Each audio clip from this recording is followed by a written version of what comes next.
Pete. Live from the WeatherTight Windows studio. Here we go. All systems go.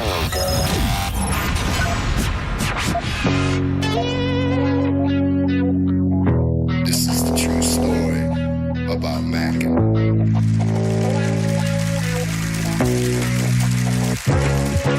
Check it. Times are changing, more so each year.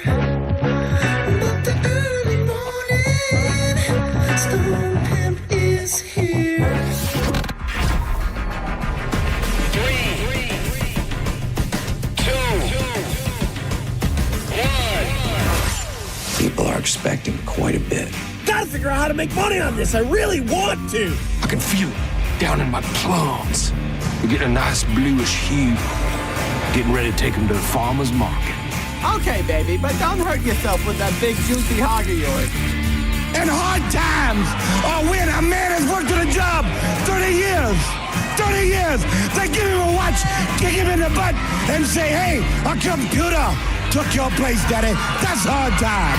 And those cars are going real fast and real laugh, son. But he's gay. He's blind. You ready? Oh, wait. So we're just gonna wing it? There's a big difference between winging it and seeing what happens. Now let's see what happens. And now, Right now. it's Senning Show. With your host, John Senning.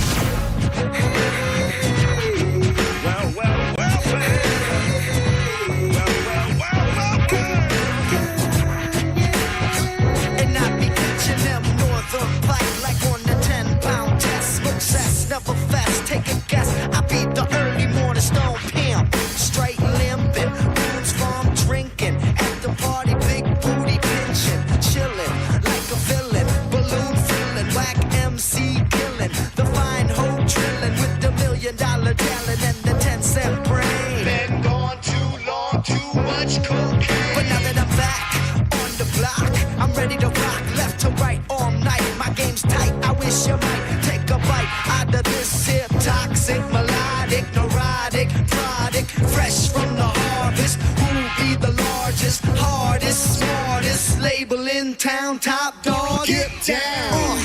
Radio won't play me, but still I got the kids around the world going Kid Rock crazy, and wicked witches be flying on broomsticks. Kid Rock be coming with the boom, boom, boom, yes. I'm from the sticks, How we cat, doing? straight from the R.O. Kid Rock, I ain't no bitch. Yes, you are, ho, so quit. Welcome to Senning Show. It's a baby Friday. Thank you for being here. I am John Senning. He is the Brown Thrasher, a.k.a. Dezekiel Jones, a.k.a. the Agent of Chaos, a.k.a. Dizzy. What up? What up? And oh man, I almost feel like oh, you want to know what sounds fun? I feel like I need some proper intro music because I think that he was here when I wasn't here, but if we can just pretend for a moment that didn't happen and that this is a real fresh oh god, I can't even find the song is this what I was looking for? Hold on. Is it Snoop Dogg song? No. Oh, that's not it. Hold on. This is the music that I really want for wait, could this be it? Weighing in, and I'd say 227 pounds. He is the pride of Orlando, Florida. He is Tampa's injury attorney. He's got a big heart. My cardiologist says it's oversized. What I want, and the second part I wanted to say. I thought you were going to say that to start. Okay. And this is just for fun. Because he's a respected guy. He's got a big heart and an even bigger hog. He is the one and only Moses DeWitt. Just call MOE. Hey, buddy. How's it going? It's going okay, man. How are you? Good. So good to see you. It's good to see you. It's good to be back in here. I don't just say that when I see you. I really do enjoy being around you. You're a calming presence. You almost have like I hope it's okay that I say like a paternal feeling to you. Okay. It's like I feel like you're gonna let me rest my head on your bosom yes. And just make me feel cozy and comfortable. And I did. I meant to say it right when I saw you today, but I will say it now. Just Call Mo and the Mo DeWitt folks sent me a very nice flower bouquet, and that was very, very thoughtful. You can tell me the truth. Did you know that somebody did that? I told him to do it. Yeah, okay. I wasn't sure if it was like your people have other people who do that, but that was very, very nice, and it was nice to come home to a big, beautiful bouquet of flowers inside of our home. Random question: you get one of these? No. Just rubbing it in. I finally rose to the good graces of Mr. Senning and just smacked me back down. That's a good. Well, you want to know what? I think somebody hit me up and told me it was on the way. I think John probably did. Now that was like 3-4 weeks ago. Well, we only ship them once a month. Okay, what month? We've one of them. I was gonna say what month am I hopping on? I'm pretty sure I found out beginning of June. Didn't make that month. July's come and gone. August is here. It's probably in the mail. Yeah. Now somebody, it must be John. I think he responded to a comment that said we have a real special card coming for you. I don't know. I think he just meant like we have the card, but I didn't know if it was going to have like special colors or we'll find out, or any variation of that. I don't know. But thank you. And then I don't know what the other gift is, but the flower said that there was another gift coming. So I'll preemptively thank you for the other for the other gift. Preemptively say you're welcome. You're very very thoughtful, and I was texting with Diz this morning and talking to Mo a little bit. It's somehow getting worse. To be honest with you, I don't know why or how that is. I guess grief is just a weird thing, but comes in waves. It is getting worse. And last night and this morning and today have been probably the worst. We got it's so not weird, but like, so they come to your house and there's like two guys knock on the door. I don't know why there needs to be two necessarily, but then maybe like a witness almost? Maybe. And then they just have this bag and, the guy's like, I've got Brody for you. So it was a bit of a traumatic morning to say the least, but thank you Mo, and thank you to everybody. We shall overcome. Brighter days ahead no matter what. And I can tell you about a brighter day that's headed our way in about 2 days. The Just Call Mo Comedy Jam at Side Splitter. So from what I understand, sold out, right? You cannot go buy a ticket to this at this point. That is correct. Completely sold out. That's pretty good. Yeah, it's great. We're excited. That's pretty. It's so funny because I think there are tons of great comedians on the lineup. JJ Curry is a great headliner. Oh yeah. But I really think like the if this was a wrestling card, like the sleeper match. Oh, the undercard. The undercard that everybody is intrigued with and ready to see what's going to happen is Drew Garabo. Is Drew Garabo doing a hot five? The whole thing is hosted by a cat named Mo, and I'm so glad that you got this event. How many have you done of these in Orlando? I think we did 5. So the first year was during COVID, and that was virtual. So I think it was 5. I think it's been 5 since COVID, but I could be wrong on that. Yeah, it's really cool. And Tampa is such a great comedy scene, and I don't know if you saw, they're actually opening up a Side Splitters in St. Pete. And St. Pete is becoming a sleeper comedy scene. They're bringing that Joke World Festival to St. Pete in a couple weeks. That's pretty much like all of the huge comedians from Austin and beyond. And I know there's that Coastal Creative and a bunch of small little clubs and bars that do comedy in St. Pete. So I think pretty much the whole Tampa Bay area is really going to become a haven for stand-up comedy, and probably already is. So we look forward to seeing it. Ooh, I have a question for you. This is like a business question on the air that probably I should talk to somebody else, but I'm going to plant the seed with you. So we still have those, a limited run on the Senning Show Just Call Mo whiskey glasses. Okay. So I wanted to sell them at the Comedy Jam on Saturday. Cash only, one price, 100% of the proceeds goes right to the Down Syndrome Association of Tampa Bay. I mean, fine by me, but with Cat Named Mo hosting, people get angry. It's glass. They start throwing. That is a definite possibility. I think I just need a way to facilitate. We'll have tables and stuff. Okay, so there'll be a way to do it, and it will be, if you are coming, just know it will be exact cash only. We're not bring your $20 bill. I think $20 is good, right? Yeah, that's fine. $20. And no change will be given, and all proceeds will go directly to the Down Syndrome Association of Tampa Bay. They're very cool. I don't think I've even seen you in person since then, which is so crazy. It's hard to know. Yeah, I saw you live from Greece, but I think that was it. People love those glasses, and we gave them out. I think gave some out to a Wild Fork, and people were losing their freaking mind. So Nice. we'll have a limited run of those on Saturday as well. We look forward to seeing a bunch of people. Dude, I've got to before we get into a bunch of different stuff and some legal briefs and more Just Call Mo stuff. Dude, shout out to Arturo, who yesterday, without saying a word to anybody, just got us Peruvian food delivered to the station. And I'll be honest, I know nothing about Peruvian food. I've never had it. It smelled good when it came in here, but I was kind of just like, okay, what a nice thing to do, and I'll give it a try. Dude, that food blew my freaking mind. Like, when I got home and took the first bite of that, I'm planning I actually looked it up, and then I think I lost it. Did you see the name of the restaurant? Oh, no, I didn't. I have it. I have it right here. And dude, you ever had Peruvian? I have. Is it like something that you would seek out? Like it's a fave of yours? Not necessarily. I accidentally went into a Peruvian restaurant one time, and it was delicious. Yeah. So I messaged Arturo, and I said, dude, what is this? Where is this from? So it's a place in St. Pete. It's called, I don't know how to say it. I think it's called Aji or Aji. It's AJI, Ceviche Bar and Peruvian restaurant. And dude, I had this dish. We all just grabbed one and didn't even really know what we were getting. You grabbed the guinea pig. Yeah. I'm fine with that. Oh, okay. If you told me that was guinea pig, I wouldn't even be mad because it was so good. Dude, but the thing that blew my mind, and I had to message him, I said, what the hell was this? Where did you get it? So the main part of the dish is something, I learned this last night. It's called taku taku. And what it is it is a mixture of rice and beans that they turn into a big patty and then grill it. So it's like crispy on the outside, but like creamy beans and rice on the inside. Yeah. And it was topped with steak and onions and peppers and tomatoes.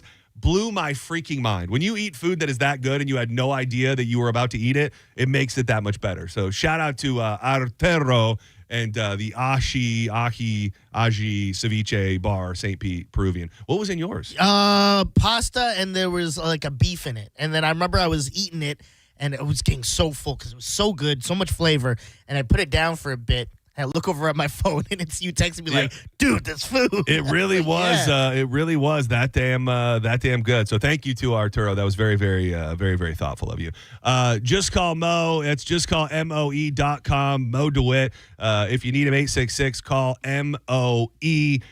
With many different issues you may find yourself in, Mo and his team are the ones that can help you out. And when we have Mo in, we like to run through some legal briefs, some things in the news, outside of the news, and everything in between to get his opinion on. We were talking yesterday at the end of the show briefly, and I just kind of wanted to pick your brain a little bit. The new documentary came out on Netflix about Brian Kohlberger and the Idaho 4, these people that were murdered at the sorority house or college house in Idaho. So much of the evidence that they have against this guy seems to be circumstantial, and he now is saying that he wants another trial because he was forced into a plea deal and that he had bad representation. What does it take for somebody to actually make some ground with their case on I had bad representation? Like what are some of the tangible things that they can show, like my lawyer sucked or they manipulated me into doing something that I didn't really want to do? So, I mean, ineffective assistance of counsel comes up a lot in criminal trials.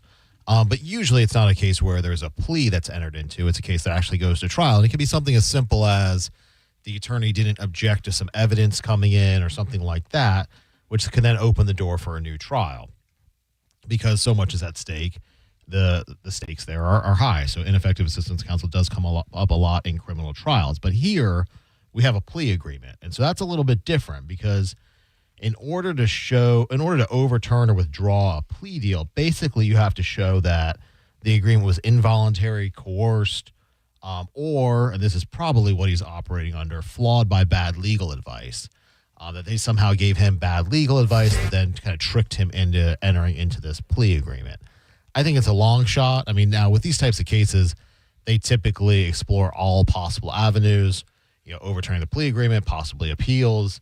I mean, he's got nothing else to do. So, well, and I think the thing is, Diz, you just watched it too, so it might be fresher on your mind than it is mine. But like so much of it in this documentary that I don't know what the point of it was on Netflix, because it felt like it left a lot of things open-ended. Like the DNA that they have was not admissible in court because it was one of those familial DNA things where they raided the garbage of his family's house and they said they found a Q-tip that they were able to say, we believe this is the father of the killer, but that DNA is not admissible in court at all. You know, they didn't have, here's one of the other crazy things. You had this crime scene that was completely covered in blood to the point to where they show blood is seeping through the walls. Not a drop of blood in this guy's car were they ever able to find. So when you start kind of stacking these things on top of each other, do they look, I guess the biggest question is, who makes that decision? Like if I'm trying to get an appeal or I want a new trial, who's ultimately going to make that decision? And will they look through the actual evidence and go,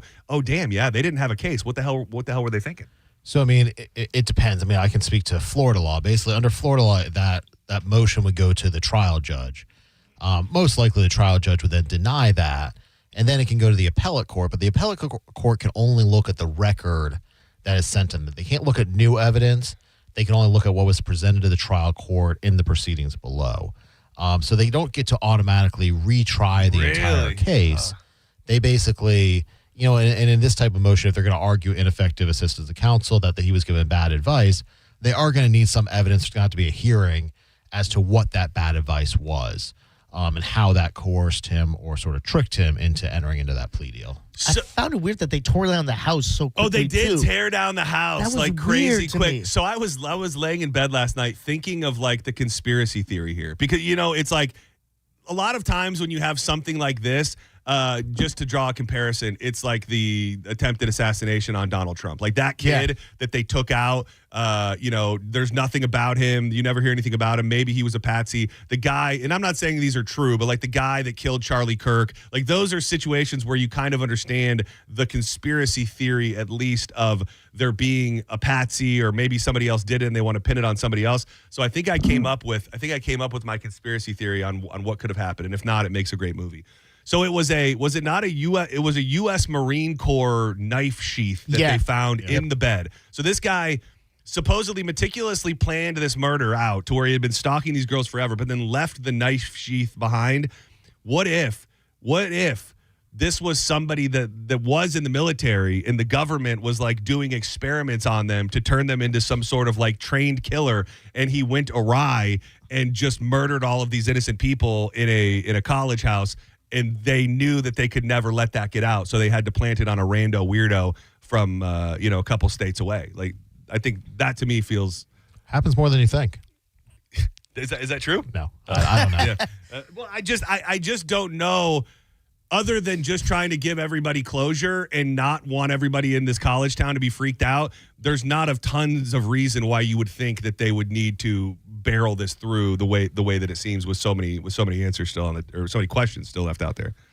Well, maybe, but I mean, also he was facing the death penalty, right? Yes. So, you know, They definitely didn't talk, like, because I remember hearing when the actual event happened, a lot of creepy stuff about him that they didn't include in the documentary, like that he would frequent the restaurant where two one of of them them worked, yeah. and stuff like that. Like they didn't say any of that stuff, which I found weird. This just popped into my head, and you know, they didn't face any legal repercussions, but one of the big controversies in this case is the fact that these roommates did not call 911. Yeah, 8 hours. Yeah, 8 hours. They, after supposedly seeing the guy in the house and knowing something was afoot, they never called the police. Now, they say in this documentary, at least, that there was nobody was coming to save their life or anything like that. Like they were already dead.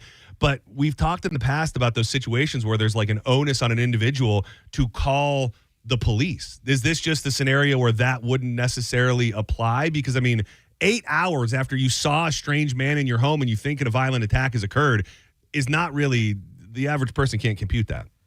Yeah, and maybe there's more to that story, but typically as a civilian, you don't have any duty to rescue, so you don't have any duty to call the police in that situation. You're not helping facilitate the crime or conspiring in the crime. You're just being passive, I guess, in this.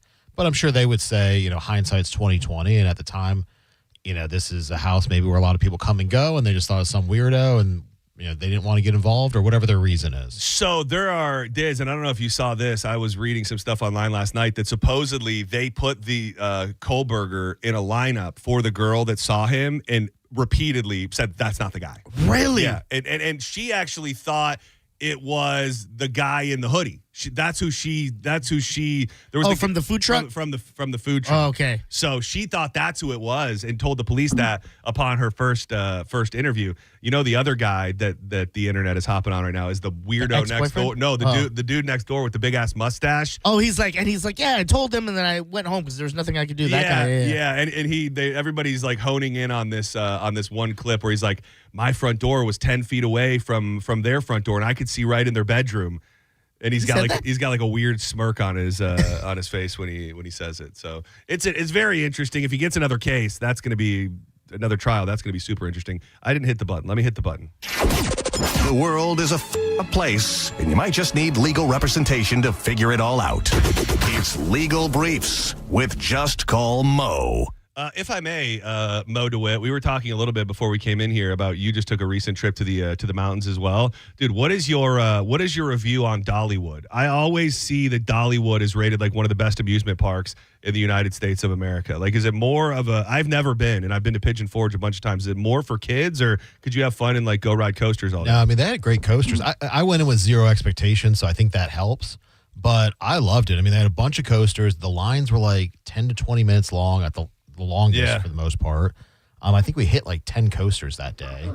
And that's some really good coasters. We were debating, not necessarily Dollywood, but when we were trying to figure out what the hell we were going to do on our little impromptu getaway, we were looking at like the Gatlinburg, Pigeon Forge area and just opted differently. But yeah, Dollywood would be a fun trip if we could do like a little mini getaway in a cabin, get like a crew out there, like a party trip into the mountains, do a day on the coasters at Dollywood. A day of Dolly, I like it. A day of, I always, like I've seen it being there and I always just see these little, stories about how it's one of the best amusement parks in the country. Yeah, I always thought that was kind of nonsense because I mean we have like huge amusement Six parks. Flags, and also like Universal and Disney. I mean they have so much money. You think they'd be great, but there is something to be said about like going to a place and not having to wait an hour or two for a 5-minute ride, if that. Have you been to Cedar Point up in Ohio? I have when I was a kid. I haven't been there in a while. Yeah, that would be. Do your kids ride? Like, are they? He just started riding coasters. Dude, once like really gets into it. It's America's roller coaster. That's not just a fun thing to say. That's what they're called, but it's true. They've got more coasters than anybody, and like you could spend all day riding giant, insane roller coasters and still not ride them all. Like it takes a good 2 days now to ride all of the coasters that they have at Cedar Point, and it's fun. You got to find the right time to go because the opposite of Dollywood, if you go in the middle of summer, like be prepared. Every line is going to be 2 hours long, but it really is like people come from around the world to ride the best roller coasters at Cedar Point. It's a really, really cool spot right on the water, right on Lake Erie, wherever the hell it is. Mo DeWitt, you a Buc-ee's guy?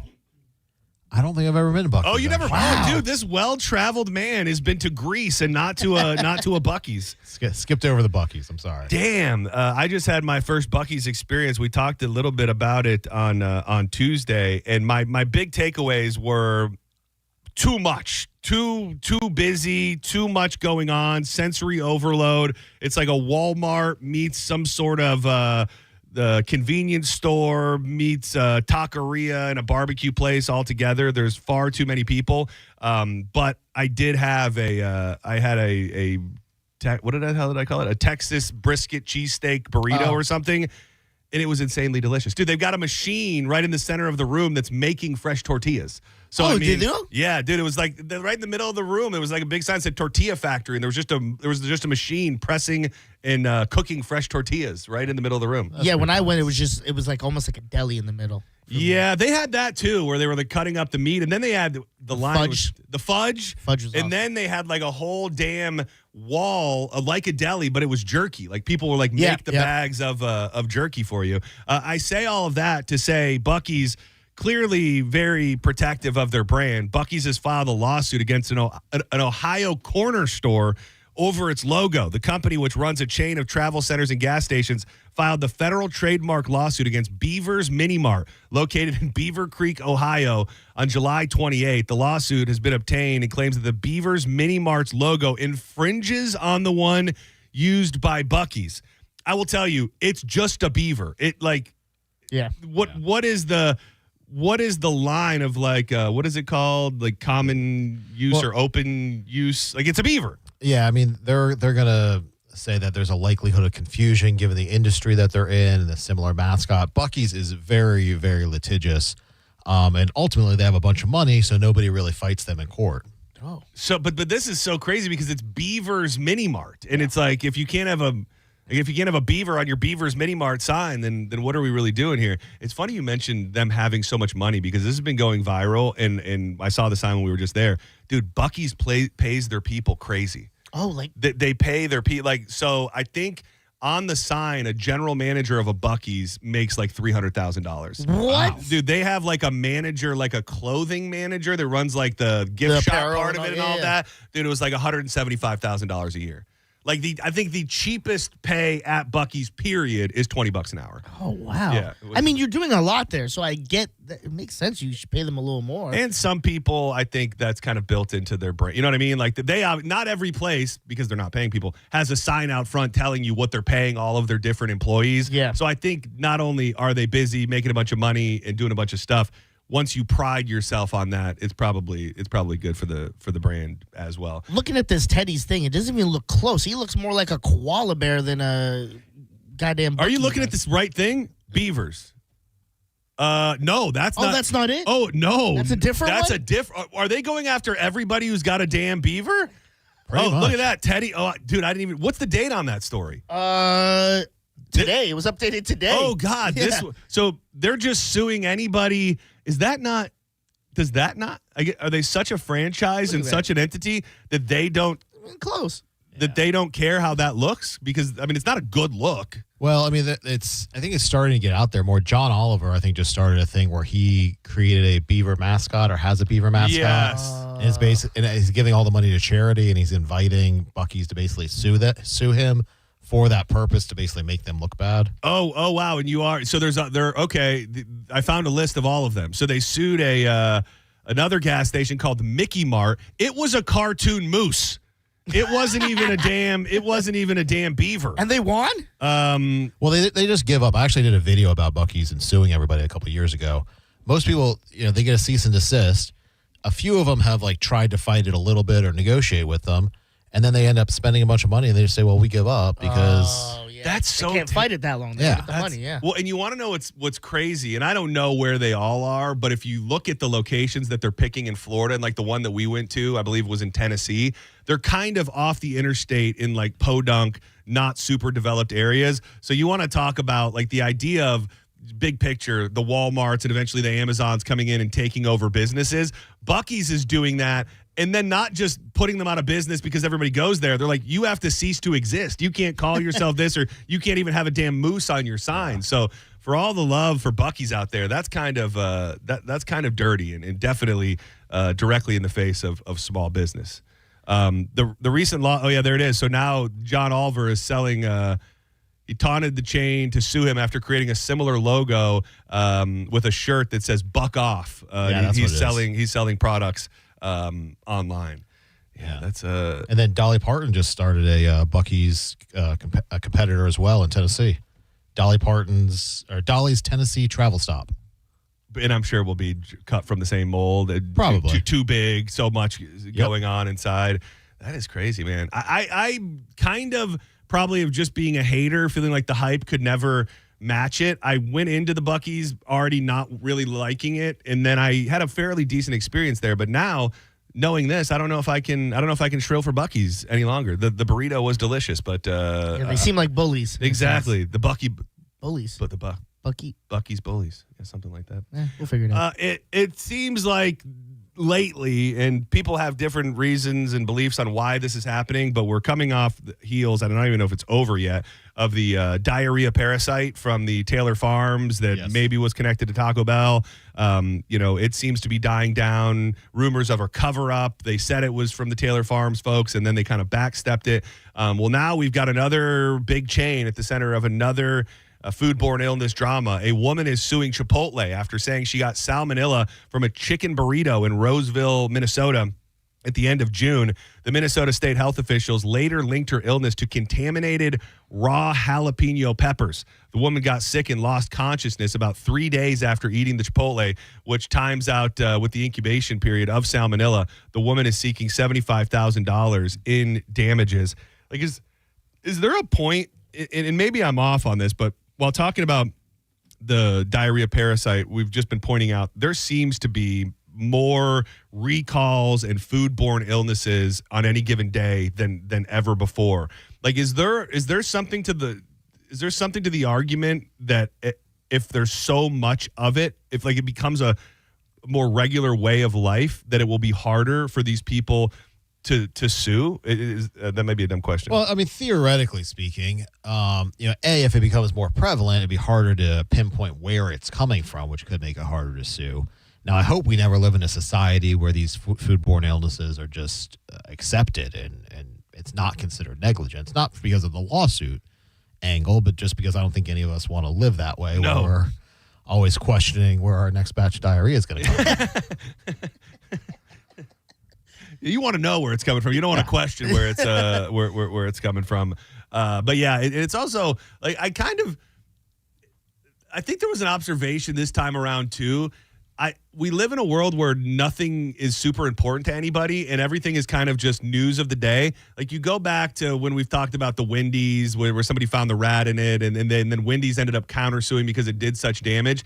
Like, I don't know if anybody stopped eating at Taco Bell because they thought that they might get the diarrhea parasite. Like, it just feels like in this day and age, people care less about everything in general just because there's so much being flooded towards them. Yeah, it comes at you for 5 minutes and then you forget about it and you move on. Yeah, so it's like I was about to say, well, this is going to hurt Chipotle. I think with Chipotle, maybe even less, because Chipotle and Taco Bell, I think, have cult-like followings. Like the people who are into Taco Bell and the people that are into Chipotle, it's not just a place that they like to eat. It's a way of life, and a little salmonella and a little diarrhea is not enough to get you to stop your burrito bowl or your Crunchwrap Supreme. Taco Bell's easily had the most health scares, I think, out of all the fast food places. Still thriving. And they are. And that, it's funny because it was a meme and it was a joke, but people were saying, well, is this different than the normal diarrhea that I get after after my Taco Bell? So I guess when you have a reputation like that, then everything else just ends up being fine. Yeah, and not the first time for Chipotle either. Yeah, they had another big one too, right? I think they had a big one,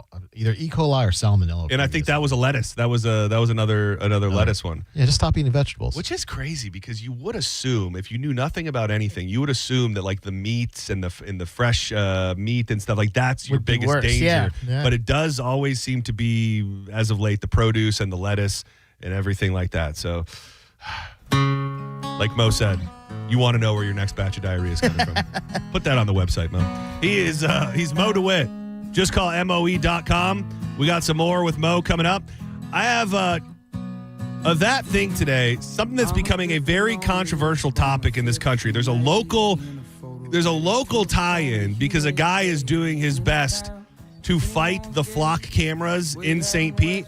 But we're getting more details about what the cameras have been used for up in the Midwest. And if you're a supporter of the marijuana plant, this might freak you out. We'll do that and a bunch more. We'll Just Call Mo coming up next on more Senning Show. Keep it locked to the bone. Getting high's easy, getting drunk's fine. It's the getting by. Wild Fork Foods. It's grilling, it's chilling season. And if you want variety like you can't find anywhere else, you got to check out your local Wild Fork. I recently got some of the Chipotle marinated wings, threw them on the Weber grill, let them smoke for a little bit. They were amazing. Last night, I tried the tomato-infused chicken breast. So many things, whether they come pre-marinated or pre-prepared, that are just going to be new flavors in your life. The grocery store gets boring and it gets too expensive. and the prices at Wild Fork are much more affordable, especially when it comes to those weeknight staples. You can order online and get it delivered right to your front door, which I love doing. I call it Meat Christmas when a big bag of meat shows up at my front door. So you can do that or just go shopping. West Chase, South Tampa, and St. Pete. But check them out today, wildforkfoods.com. Getting drunk is fine. It's the getting by that'll get us all down. So if you need me, know that I'm leading somewhere alone. You're listening to Senning Show on 102.5 The Bone. 102.5 The Bone. It's talk radio where we say what we want all day long. You know that crazy you think about all day, every day? Well, you may think it, but we say it. That is 102.5 The Bone. Real raw radio. Imagine this, you and your love hand in hand watching the sunset from a tropical balcony or dancing under the stars on a luxury cruise. That's the magic waiting for you this summer at International Diamond Center. It's the Summer of Romance event, now for a limited time. Make any jewelry purchase over $3,500 and pack your bags for a free romantic getaway on us. Buy that perfect engagement ring or anniversary gift and let IDC buy the honeymoon or escape you'll never forget. Here's how it works. Spend $3,500 and get a 3-day, 2-night romantic hotel getaway plus a $100 Visa card and choose from over 15 dreamy sites. Spend $5,000 on her jewelry and sail away on a 3 or 4 night luxury cruise for 2, or choose a 7-night condo resort stay. Go all in at $10,000 and enjoy a 5-day, 4-night stay at an upscale tropical all-inclusive resort in one of 4 breathtaking countries. At IDC, you buy the jewelry, we give you the getaway. Hurry, this limited time offer won't last. Get all the details and restrictions at shopidc.com. International Diamond Center in Tampa, Clearwater, Lakeland, and Sarasota. It's a cat named Mo for another Mo. Mo DeWitt in the Just Call Mo Comedy Jam happening August 8th at Side Splitters. Carol Wood, Ross Padgett, Lee Cohen, John Charles Ragland, and J.J. Curry. And saving the best for last, though he won't go last because he's only got 5 minutes from my show, Drew Garabo Live. It will be Drew R. Garabo. Oh, that reminds me, I'm hosting. It's Saturday, August 8th. Doors open at 4. Proceeds benefit the Down Syndrome Association of Tampa Bay. Come out and have a laugh for a good cause. Hey, folks, it's Bruce Woodburn here, the Lone Arranger. I've helped over 10,000 families become homeowners. And I'll tell you something right now, it's a buyer's market. Sellers are offering closing cost credits. They're making repairs, and there's plenty of room to negotiate. That wasn't the case a year ago. Waiting for rates to drop? That's like waiting for gas to hit $1.25. Sure, it might happen, but how long are you going to sit on empty? Meanwhile, home prices just keep climbing. Marry the house, date the rate.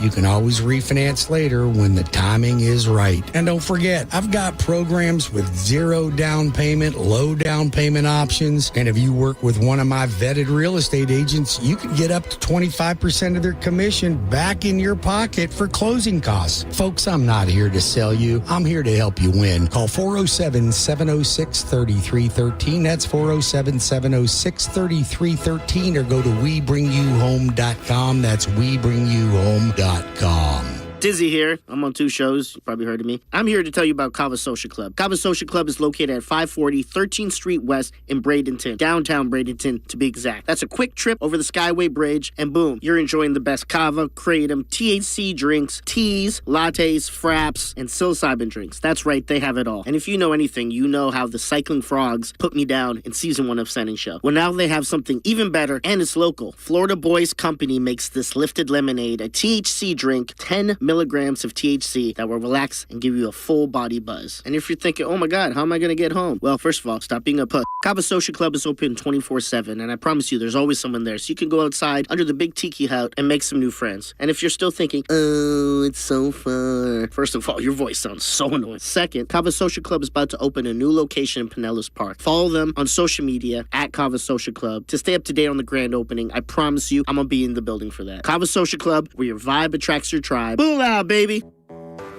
When you're hiring, have you ever felt like you're missing out on meeting truly great candidates for your roles? It seems impossible to find them, but they have to be out there somewhere, right?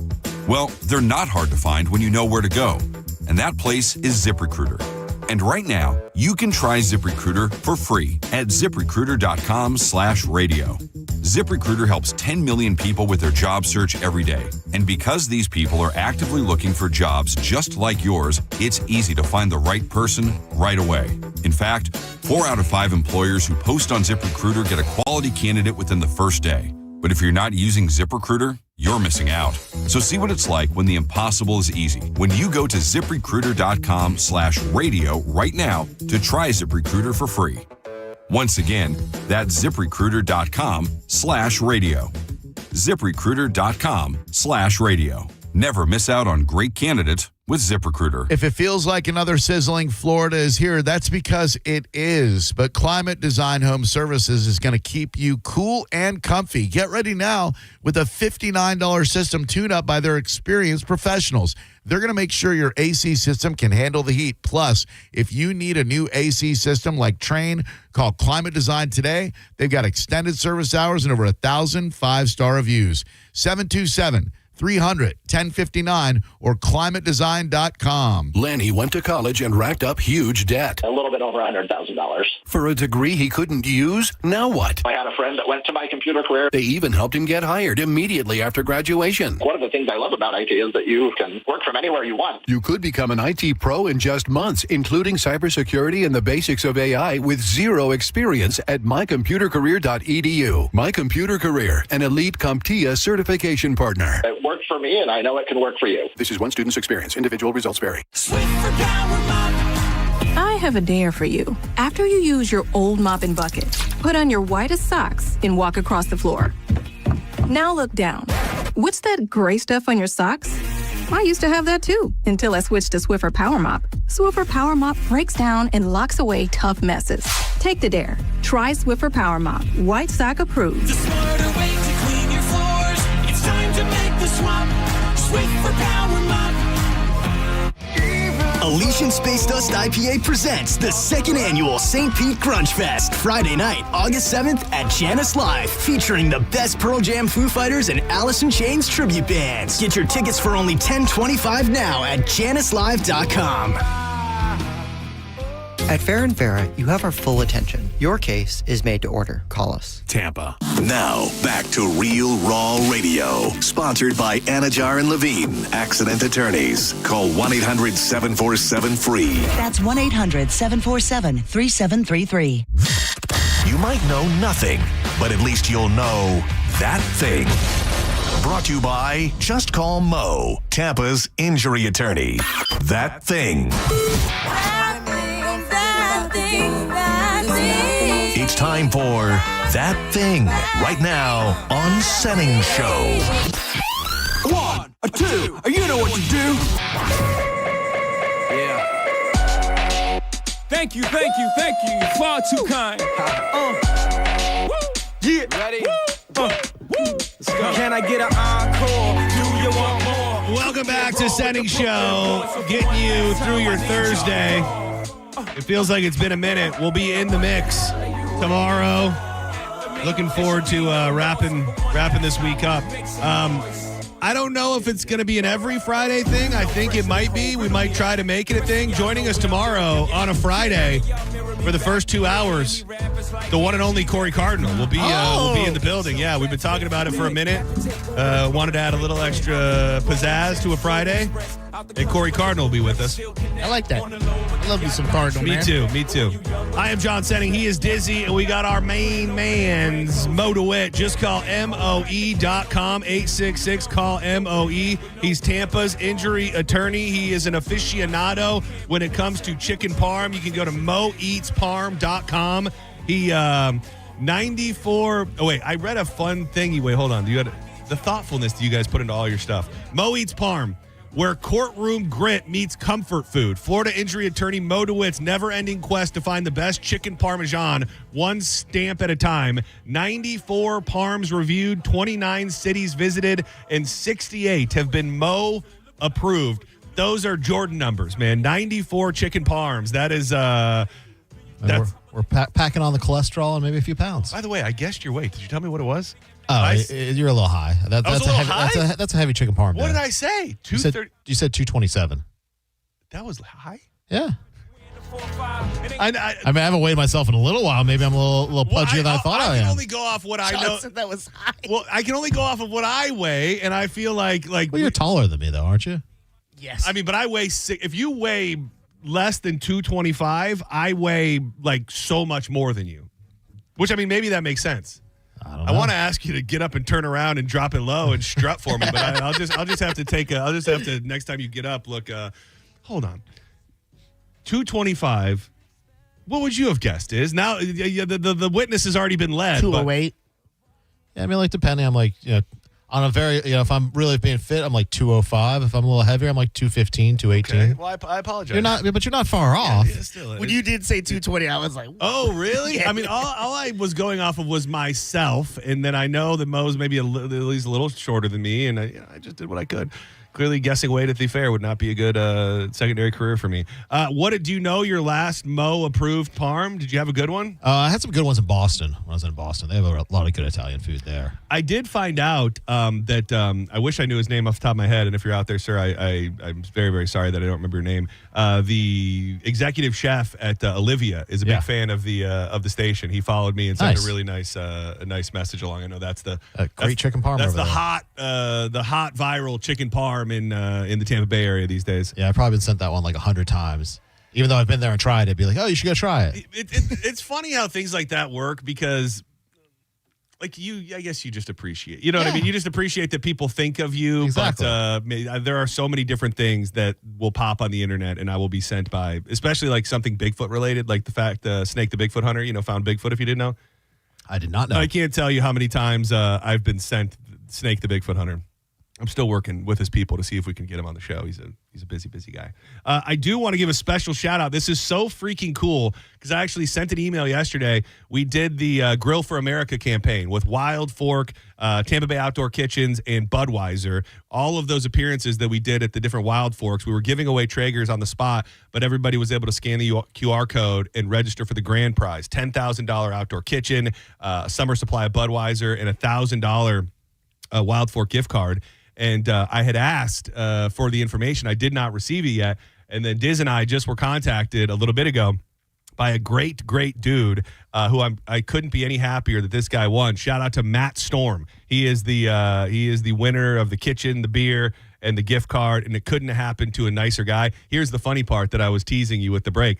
Dude, when we were in St. Pete, he came through, registered for the Traeger, left. First name, I drew him for the Traeger. No way. I drew his name for the Traeger grill, and he was not there. Yeah, he couldn't get it. So well deserved. Yeah, man. yeah. So the man's got some luck on his side. Yeah, buy some lottery tickets. Though. Yeah. So shout out to Matt. Now the only rule, I don't know if it was in the small print. You do have to invite us over and cook us a meal on the on the new grill setup. That is true. It's super legit, dude. It's got the full grill. It's got all the counter space. You got a little flat top where you can do hibachi and pancakes and breakfast and all that. He played in the NFL, right? He played for the Eagles, if I'm not mistaken, for a bit. I think at the same time that actually Ian was there.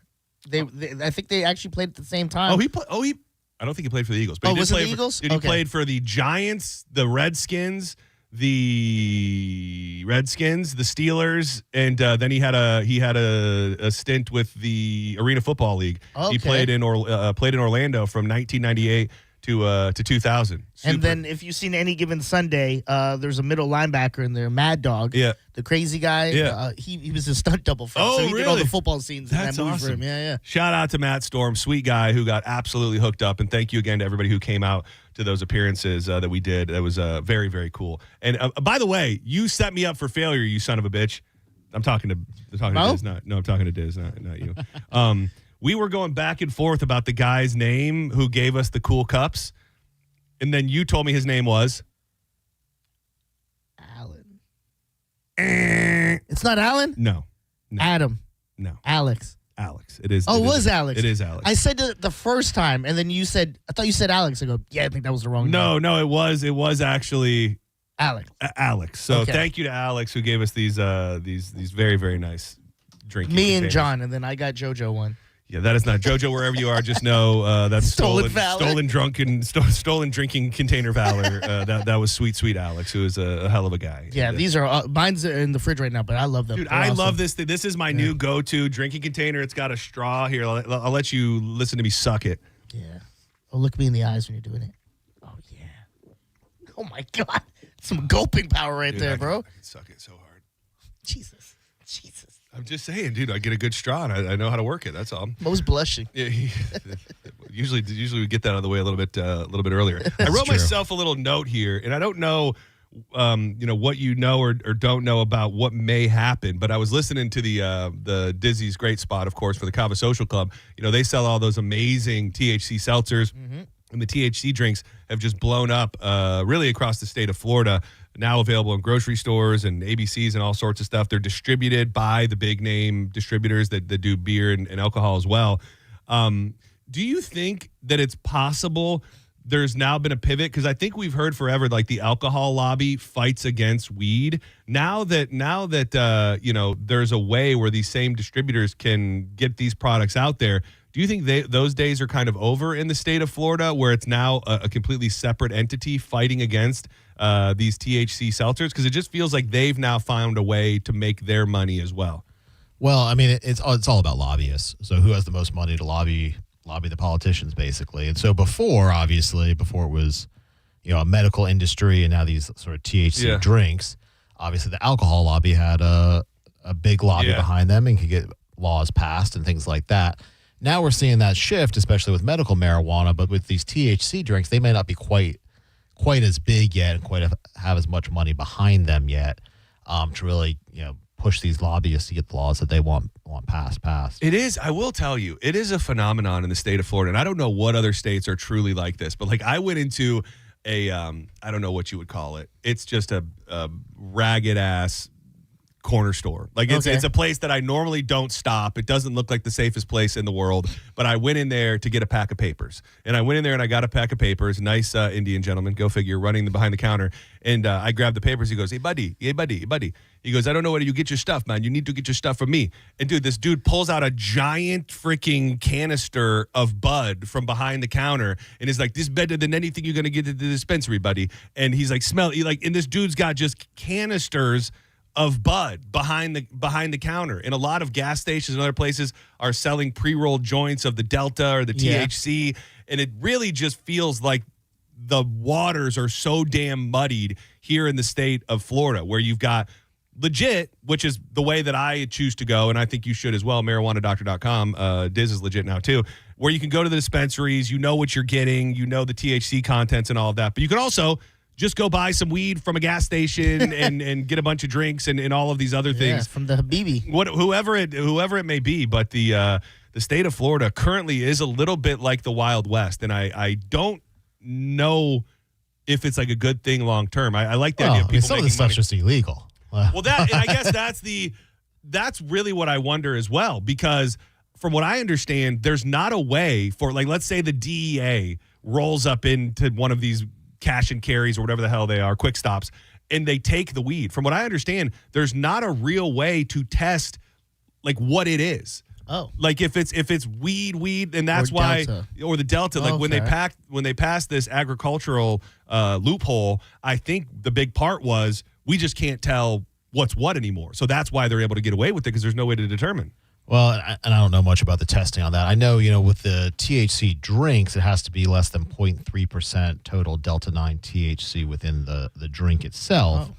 But then as of November 2026, there's now a federal law that says it can't contain more than 0.4 milligrams. Oh, that's a federal law. It's a federal law. That's a federal law. It was proposed in the state legislature, but it did not pass, is my understanding. Oh, that could go back to my conspiracy theory, which is that the federal government wants to go in and wipe out all of these, individual businesses making the products, so that if and when they go full federal decriminalization, they will then be having drinks like that inside these dispensaries, which will be probably federally taxed at that point. Yeah, absolutely. So this is a federal thing. I did not That's know my understanding. I thought it was the state of Florida that was doing this, not the federal government. Oh yeah, new federal. Oh yeah.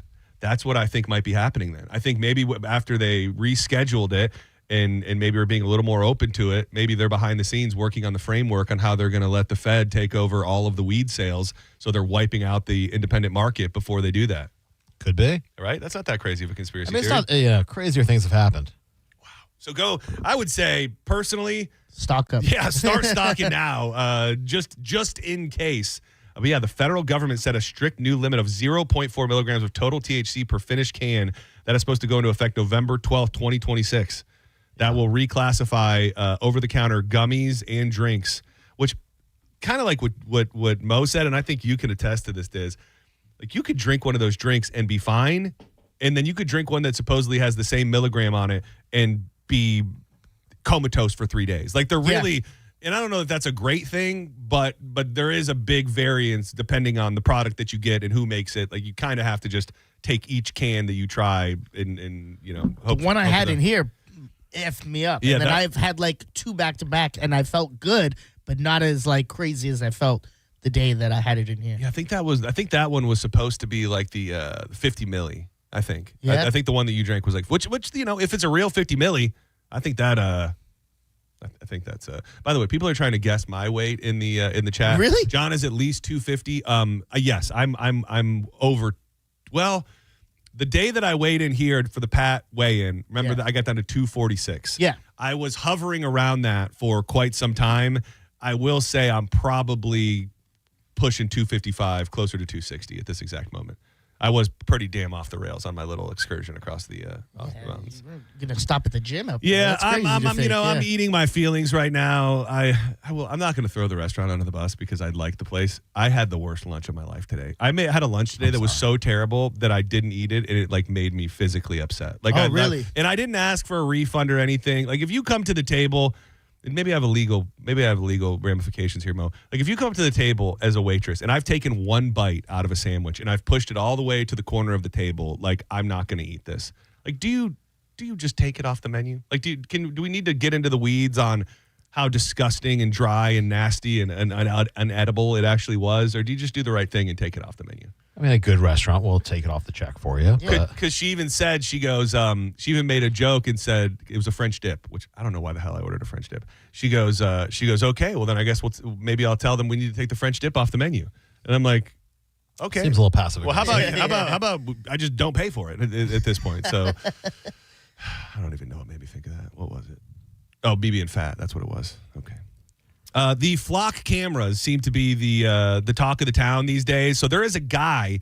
He's not too far from my house, actually. I don't know if he's still out there or if the authorities scared him away. Diz, you'd have to let me know if you guys talked about this while I was gone, because I think it was popping in the news during that time.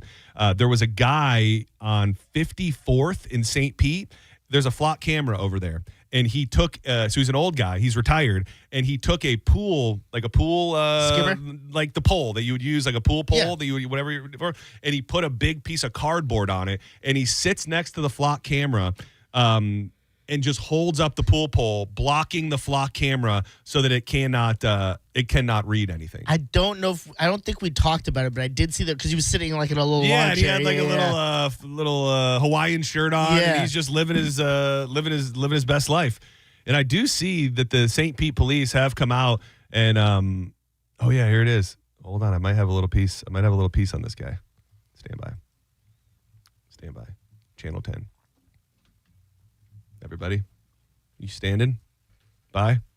Standing. Thank you. St. Pete, with one man purposefully blocking license plate readers earlier today. All this as law enforcement says they are critical to tracking down criminals. They were used recently with this Florida kidnapping suspect who ran off to Alabama. 10 Tampa Bay News reporter Annie. I will say this. I think this is a tactic. I think that these flock cameras are not going to be good for us long-term in society. And I bet you somewhere in the flock camera handbook, they tell people we need to talk about the stories where we stop kidnappers, where we stop horrific crimes from happening. Like, lean into this is saving children. This is saving sex traffic. People that are being sex trafficked, because then it's much harder to be on the side of the argument against the technology that is saving children. But you would think if there's a handbook of the flock camera, it's well, make sure you bring up all of the children that are being saved rather than all of the identities that are being stolen. Yeah, a little bit. Crawl hears from both sides about protecting privacy and using data responsibly. It's gone far past my This is the guy, by the way. This is the guy. Okay. expectations. Just some of the support Carl Gunn tells us he's felt with his significant other, Deborah Deacon, by his side, making a statement, or more accurately, a sign. The camera is seeing the back of a piece of cardboard. And every now and then I'll flip it around and they can read my sign. Getting national attention for blocking flock cameras around St. Petersburg. I didn't expect the cameras and the phone calls and the media. And, it's kind of overwhelming. But cameras are exactly the problem that Gunn says could be an invasion of privacy, while law enforcement say that they need to use these tools to... Just off the top of your head, like if there was ever going to be some sort of major pushback, I don't even know if like a class action lawsuit would be the word, but like from a legal perspective, like what do individuals or what can individuals do to like push back on something like this if we get to a point where it's undeniably becoming an invasion of privacy, or are we just fighting an uphill battle against the government? I mean, there's basically two things you can do. You can, express your outrage to your politicians, but really what's going to have to happen here is it's going to have to be challenged in the courts. And so, historically we have what's called the plain view doctrine, where basically courts have upheld that license plate readers and things like that are legal because it's no different than a police officer writing down the license plate number and then putting it into their system and checking it.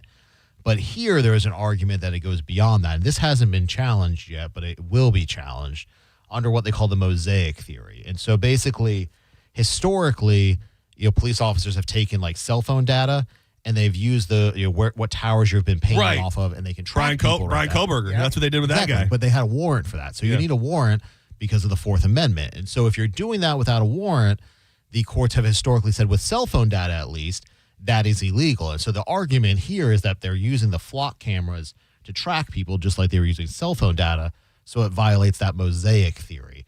They did the same thing with geofencing, and that was also considered to be a violation of the Fourth Amendment because, again, it's a mosaic view of where you are. It's not just one snapshot. Yeah, that is interesting. I guess I didn't think about it from that perspective, where it might just be as easy now. I don't know if you can then track in real time, but let's just say I stole something from a store. I'm going to use something minor, and they find out. Somebody goes, I know this guy. His name's John Senning. He's on the radio. They then type in my name. There's my license plate number. Can they then go to the flock headquarters, type in my license plate number, and see the last place I went? Like, he just was driving up MLK in St. Pete 10 minutes ago. Let's go get his ass. Well, I mean, they could use under the plain view doctrine. If they just had one snapshot of your license plate, that would be okay.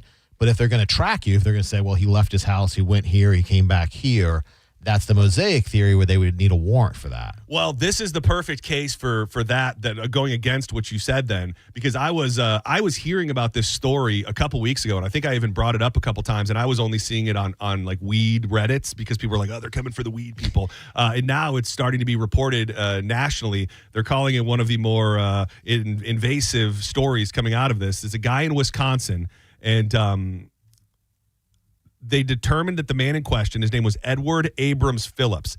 All that they knew was that he was traveling from Wisconsin to Michigan frequently. That was the only piece of information that they really had on this guy through the flock cameras. And because recreational cannabis is legal in Michigan, but not Wisconsin, they specifically waited until he traveled across the state lines again to get this guy under suspicion that he would have weed in his car. And then they did pull him over. He had a bunch of weed in his car that he just bought in Michigan. And according to the stories that are out there, the only real data that they had was that this guy was regularly traveling across the state lines from Wisconsin to Michigan frequently. And they figured, okay, maybe this guy's and this is the one that's catching fire. I think there are many stories out there of people that are getting yoked up from other states going into Michigan to buy their weed and then leaving with it, which, I know that it's against the law. It's just the tactics that they're using to catch these people. It's feeling a little dirty and goes against kind of that mosaic theory where you're just tracking people. Right. I mean, it goes against the Fourth Amendment. It just takes somebody to challenge it in the courts. challenge that evidence, ask for it to be thrown out, and if it's not, then take it to the appellate circuit and ultimately get some case law made on that. But that does take years to do. It is. Dude, you want to talk about like the Black Mirror type stuff? I mean, it's so that. I mean, it is. I mean, so many different.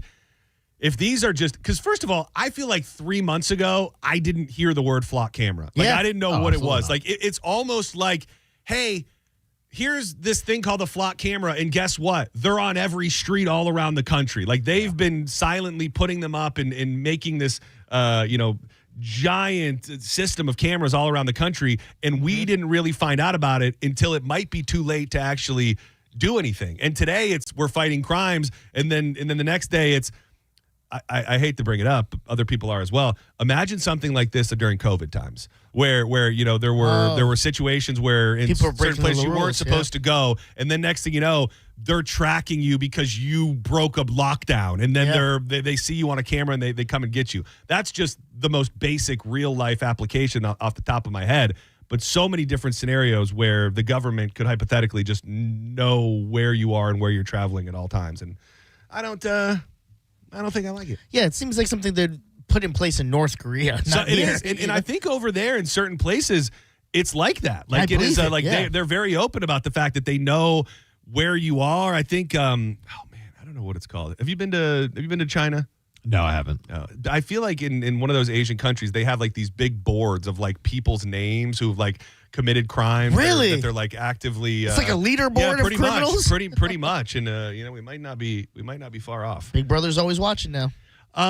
Now, there's probably a very different meaning. So we've got our buddy Just Call Mo DeWitt in with us right now. Hope to see everybody out at the Just Call Mo Comedy Jam on Saturday at Side Splitters. I believe the show is going to get underway around 5:30. Is that correct? Doors open at 4. Show starts at 5:30. It's going to be a great time. Just call MOE.com, 866-CALL-MOE as well. Available 24 hours a day, 7 days a week. Now, I almost want to ask a two-part question.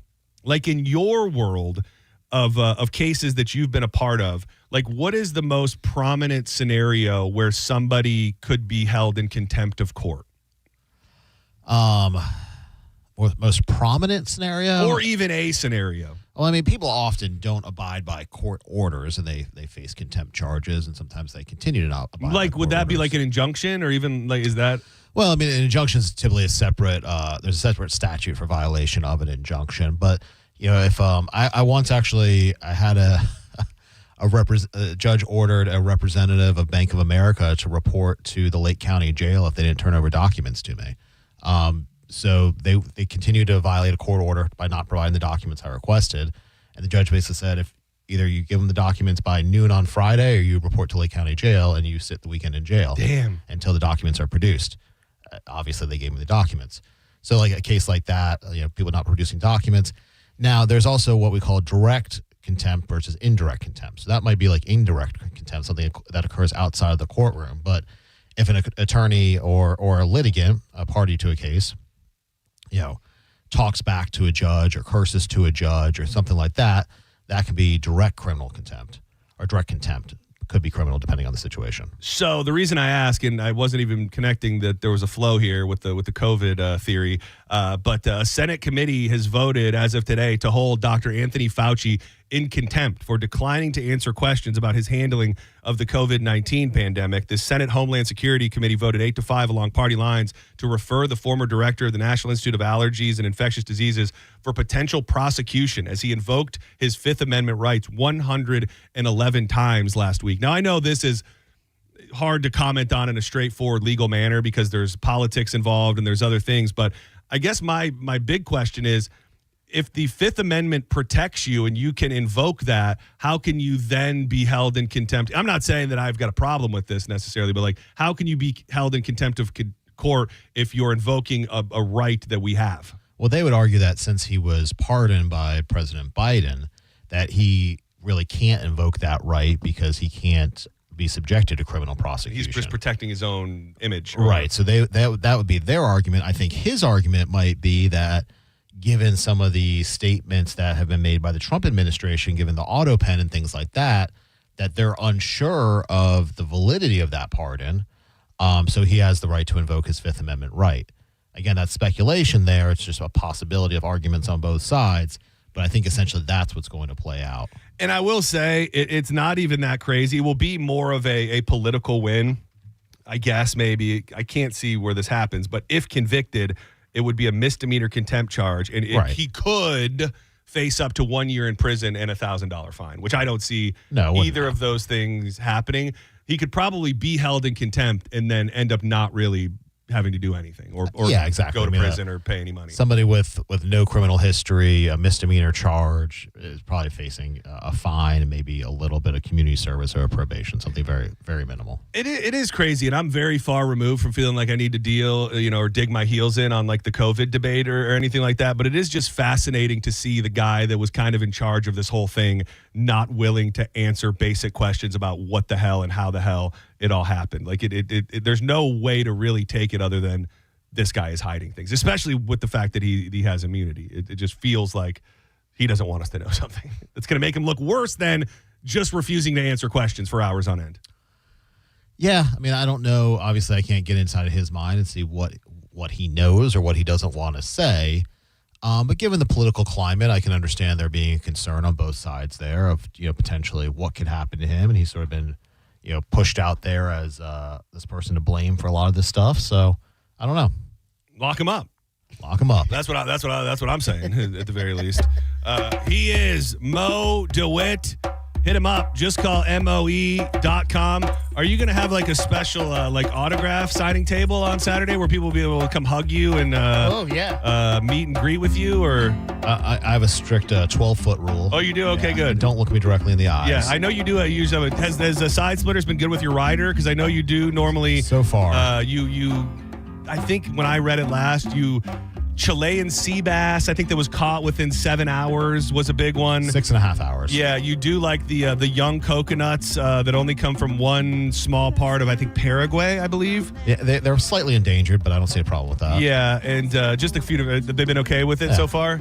So far, they're okay with it. We will have a drum circle after the show. Oh, really? Wants to get in on that. Dude, before everything went terrible in my life, I was actually thinking about going to a drum circle on my birthday. There was a guy that actually met at the Wild Fork, and he was telling me about a drum circle that was going down on my birthday. I think at Treasure Island. So I'm looking to get into a drum circle. Is it too late to schedule that? It's never too late for anything. We could just do the unsanctioned after party in the parking lot drum circle. There you go. You here for it? Well, let's do it. Or maybe they'll let us host that at Thunder Bay. Oh, the drum circle. Dude, cheers. I got drums. I got a bunch of drums. Mo, you're the man. Can't wait to see you on Saturday. Can't wait to see everybody out there as well. Yeah. Just call MOE.com, 866, call MOE. And if you want to find out what's going on in the world of chicken parm, MoEatsParm.com. The man really, really, really does it all. Don't go anywhere. When we come back, dude, I love weird. And this list that you sent me, Diz, is too weird to not cover. It is sense that men hate to smell on women. Some of them maybe are givens. Some of them are a little weirder. I'll be very curious to know, Diz, if some of these stick out to you as problematic. We'll do that and a bunch more. Coming up next on more Senning Show right here. Can we try this together real quick? Mo, see if you can get in on this. Are you ready? We'll have more coming up on Senning Show right here on 102.5 The Bone. Real raw radio. Pros, baby. I'm a lucky man. MarijuanaDoctor.com. You heard me talking about it just a little bit. If you have not gotten your medical marijuana card, the ease and the stress-free life of having your card is the only way to go if you enjoy the plant, if you need the medicine. I can't tell you enough. Just go check out some websites. Go check out the True Leave website. Check out Jungle Boys. Check out Sunburn, the Certera, all of these places. And I think that if you don't really know, you'll be blown away at the variety and how affordable the products are at these dispensaries out there. But you need to get legit, just like my man Diz did, to go get those products. And all you got to do is go to marijuanadoctor.com, book at one of the 40 locations across the state. You'll go in, meet and greet with the doctors. Diz said he was in and out in about 10 minutes. You'll be certified the same day. So you can go shopping at your new favorite dispensary right then and there, taking advantage of those first-time patient discounts, which are designed to put money back into your pocket.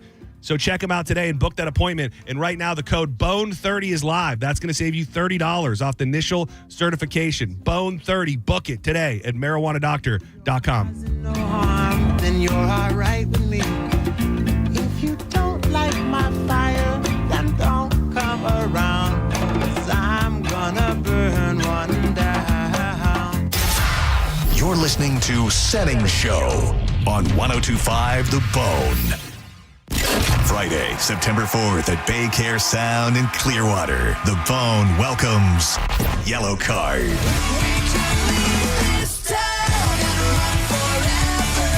With water parks and Dylan Catrone. And The Bone wants to put you in the front row for free. Visit theboneonline.com now to register to win. Tickets are on sale now. Get 4 lawn seats for only $97. Get them at thebaycaresound.com. Yellow Card, live in concert. Sponsored by Clean Earth Systems from 102.5 The Bone. Real, raw radio. Injured? Take back control of your life. Call Anajar and Levine Accident Attorneys at 1-800-747-FREE. This is Mav, spokeseagle for Veterinaire, the home services company that's proud to serve you.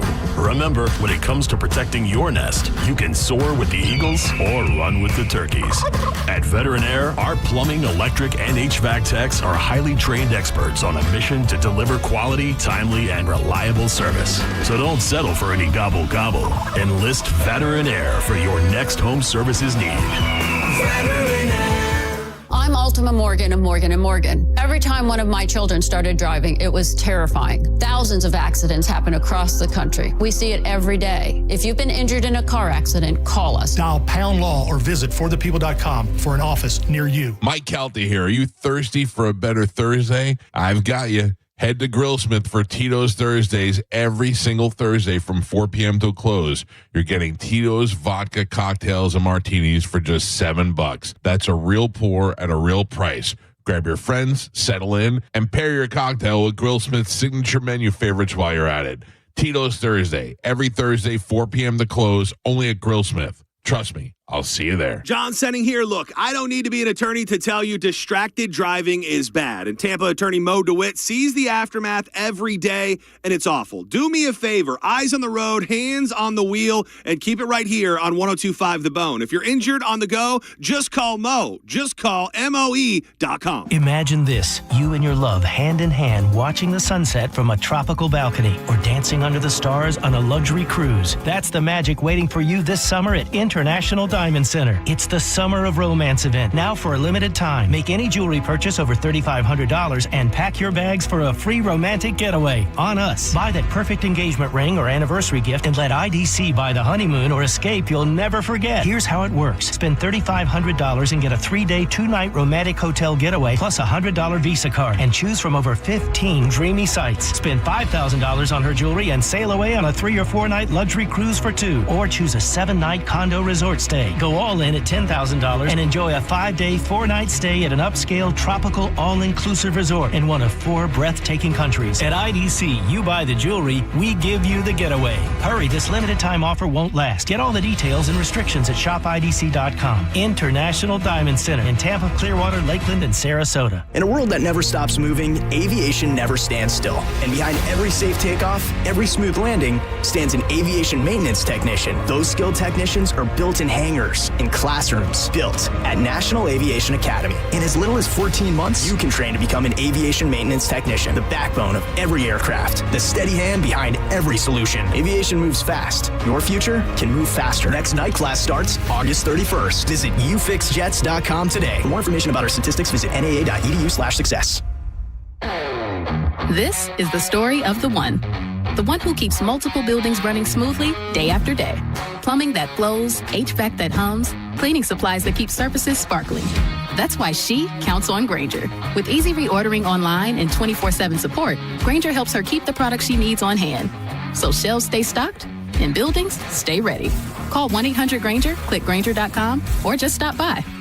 Grainger, for the ones who get it done. Finding great candidates to hire can be like, well, trying to find a needle in a haystack, but not with ZipRecruiter. Its powerful technology actively finds and invites qualified candidates to apply to your job. So while other companies might deliver a lot of hay, ZipRecruiter finds you the needle in the haystack. See why 4 out of 5 employers who post a job on ZipRecruiter get a quality candidate within the first day. Try ZipRecruiter for free at ZipRecruiter.com/free. That's ZipRecruiter.com/free. ZipRecruiter. 1025 The Bone. Real Raw Radio. WHPT, Sarasota, Tampa, St. Pete. Live from the WeatherTight Windows studio. And now, back to Senning Show. With your host, John Senning.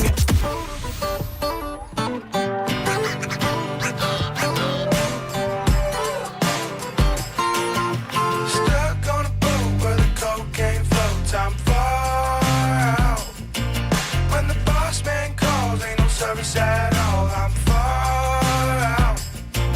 Not $1 in the bank, rent doing 10 days, that's far out. But the sun gon' shine whether I make it in time, and that's far out.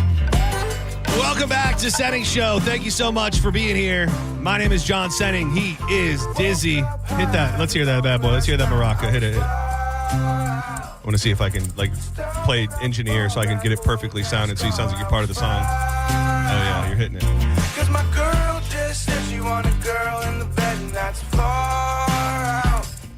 Well, 2 plus me, I'm a finishing 3, and that's Dude, you might have the spirit of a Cherokee Native American in that maraca, because I really feel like you're really hitting that, dude. Yeah. The reservation, never forget our pro wrestling faction.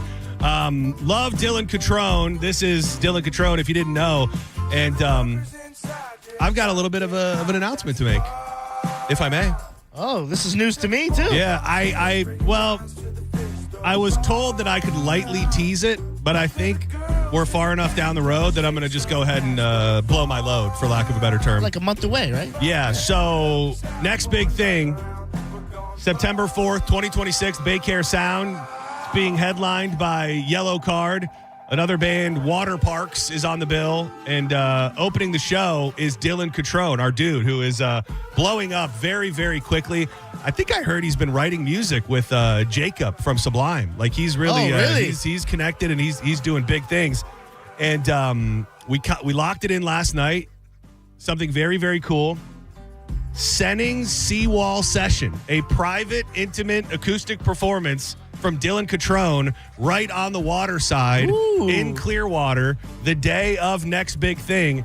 And you can only win your way in. It will be about 15 or 20 people who can only win their way in. Exclusive. I'll hold off on telling you how you're going to be able to win, but you will need to be keeping an eye on social media and listening to this very station to win your way into the first ever, hopefully something that maybe we could do time and time again, Senning Seawall Session. It'll be right there on the water in Clearwater behind the sound. A nice intimate performance from Dylan Catrone on the acoustic guitar. It's going to be a great, great time that whole day. I think we're going to be broadcasting live from the venue on that day. So it's going to be really, really great. Next big thing, a legendary concert that this station or that 97X and CMG has been putting on for a long, long time. So make sure you're listening so you can come hang out with us and Dylan Catrone September 4th at Next Big Thing. Now, we weren't able to really see it be used too much at what was it? We went the hotel? Wyndham. Oh, at the Wyndham, yeah. Kongin?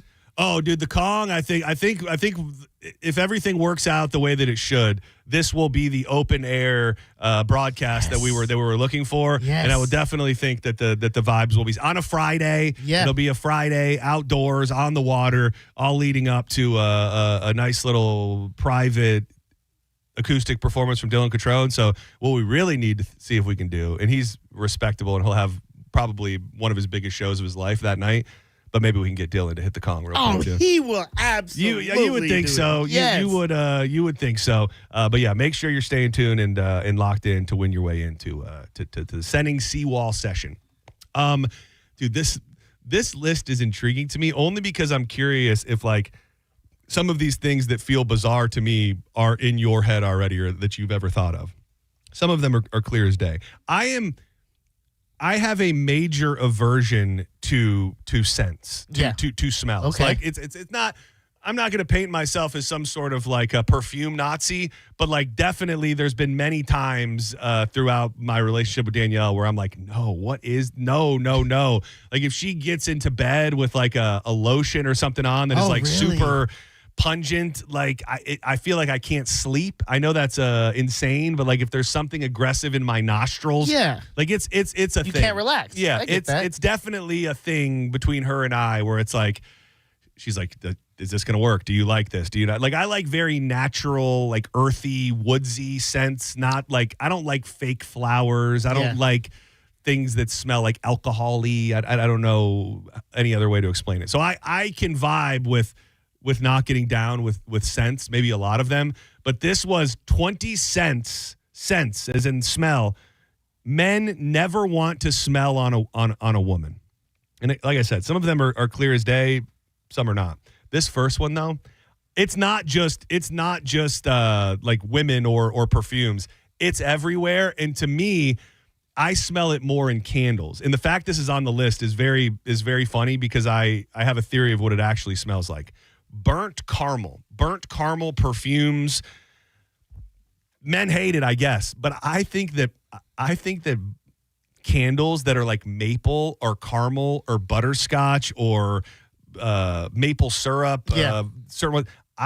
This is weird. I think it smells like pee. I think it smells like urine. And I don't know if my mind is playing tricks on me, but I think there's something to that type of smell that can come off smelling like cat pee. I will 100%. Well, it doesn't smell like pee to me, but like I'm the same way that you are with this smell, like especially with the candles and stuff.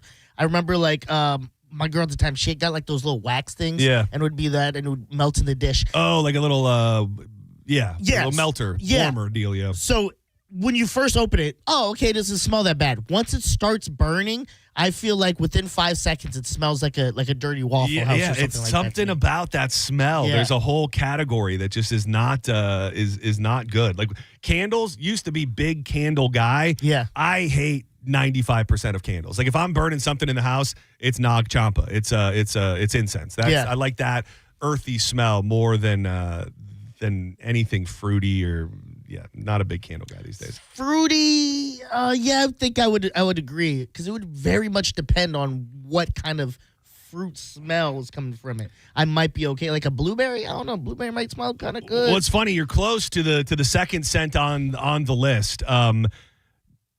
Artificial grape scented body spray, which some of these I just don't have any. I don't think I have any. I don't think I have any experience with. But the artificial grape body spray, what seemed playful in the bottle, can quickly feel overly youthful when worn in an adult setting. So I guess it's like smells like little kids or something. I get that because there's something on the list that I saw and I immediately thought, well, I agree with that because it reminds me of kids. I get what they're saying here. Like a little kid. But like I'm trying to think of like what a fake, like what would be the closest thing to a fake grape smell that you could smell, and I almost think of like a grape soda or something. Like would that be I love grape soda. So. No, I don't believe that. No arguments there. I don't believe that at all. Now this one is one on the list that I think is pretty undeniable, unless you're just a heater burner for life yourself and you've just become nose blind to it. Stale cigarette smoke on a woman. Ironically, even men who smoke themselves often dislike the lingering odor of cigarettes on a woman's hair and jacket, though it's especially offensive to non-smokers. The reality is that smoke settles into coats, scarves, upholstery, and specifically your hair with surprising persistence. I've never been, I've burned some heaters in this phase of my life, but I've never been like a smoker. But Danielle was. For a minute. And when I tell you that was a hurdle, to get over, just because, and for those out there that have ever made out with if you're not a smoker specifically, and you've ever stuck your tongue in the mouth of a woman who is, like it's there forever. Yeah. Like and I think there was a small window of time where maybe she was trying to quit or telling me that she had quit. And if my tongue got up in that mouth, I'd be like, no, not saying like I'm not kissing you anymore, but like I know, like I don't think that you can hide smoking cigarettes very easily. Yeah, there was a girl I dated that was the same way. She was kind of like, she was visiting actually, and she was like, yeah, I'm not going to smoke anything. And I kissed her once ago. Bitch, you're smoking. You lying, yeah, bitch. you lying. Dude, to be a secret smoker, specifically like from your partner, feels like one of the harder things to do. I knew a dude many years ago who was hiding the fact that he was smoking from his wife, and the lengths in which he went to hide it was in freaking sane. Yeah, because you probably got to lotion your fingers so your fingers don't smell. You got to body spray, mouthwash. This dude had an entire tackle box in his trunk that included garden gloves. He would the gardening gloves, like that were more like dish gloves that went up halfway to his arm. He would take his clothes off, like his shirt off, and put it in the trunk, and then he would smoke the cigarette outside of his car, and then would have a toothbrush and mouthwash on the scene where he could scrub down, put his shirt back on, and then hopefully not be caught. And it seemed like it worked. It seemed like it worked for him. But you must really love someone if you're going through all that just so you don't get yelled at for smoking. I'd be like, love me for who I am, or I'm moving on. That's an interesting way to look at it. Like, you're saying you must love somebody if you're the person smoking? Well, like, to go through all of that, I feel like you really care about them and what they think about you, that you're going to go hide all this. Yeah, I like that angle. Powdery baby cologne. That feels like something that was big in the 80s and 90s. I feel like a powdery baby cologne / perfume is something that I would have smelled on my teenage cousins in like 1993. I think there's even something. I think it might have been even called Baby Fresh. I think there was something that like a perfume. I think it. Hold on, Baby Fresh perfume. I think that was a thing in the 80s. Baby Soft. It was called Baby Soft perfume, and I think that really popped in the late 80s, early 90s. Okay, I've never seen this before. Yeah, I don't think I've like some of these. Maybe you had to be there for it. Yeah. Dude, this one I don't know that I hate it. I think that out of all of the scents on this list, I would pick this first. Strong patchouli oil. What is patchouli oil? Patchouli, like you'd know, like you've definitely smelt it. Yeah. And when you smelt it, you might wonder, what is that? I don't think you automatically go, that's gross, but it's very, very earthy, and it's very, it's. You said you like those scents, though. They say that it is damp and woody would be the characteristics of the smell. It almost sounds like something a guy would wear more than a woman. It's very, very hippie. Like I think if you are with a group of like hardcore hippies, you're gonna get some you're gonna get some patchouli vibes along the way. Now this one, if there is a woman walking around with this smell, it kind of leads to a bigger issue. Men hate, and if you're just joining us, this is the 20 cents that men never want to smell on a woman. Old cooking oil. Ew. Frying fish, bacon, or onions can leave a stubborn scent on your hair and clothing. The scariest part is that the odor can stick around for days if you're not careful. Perfume placed over it often produces a confusing mixture that's harder to ignore than the smell alone. Like what? Unless you're working in a kitchen, that's what I was or thinking. you just like fried up some fish. Like I don't know the scenarios why a woman would be regularly smelling like old cooking oil. Got to be honest, you just fried some fish. I might like that scent on you. Ooh, what is that? Yeah, is that what little are we cat? cooking? Is that a little catfish? Yeah. Going there? Dude. When I was working at Ruby's in the management part, and I had to go and be a cook.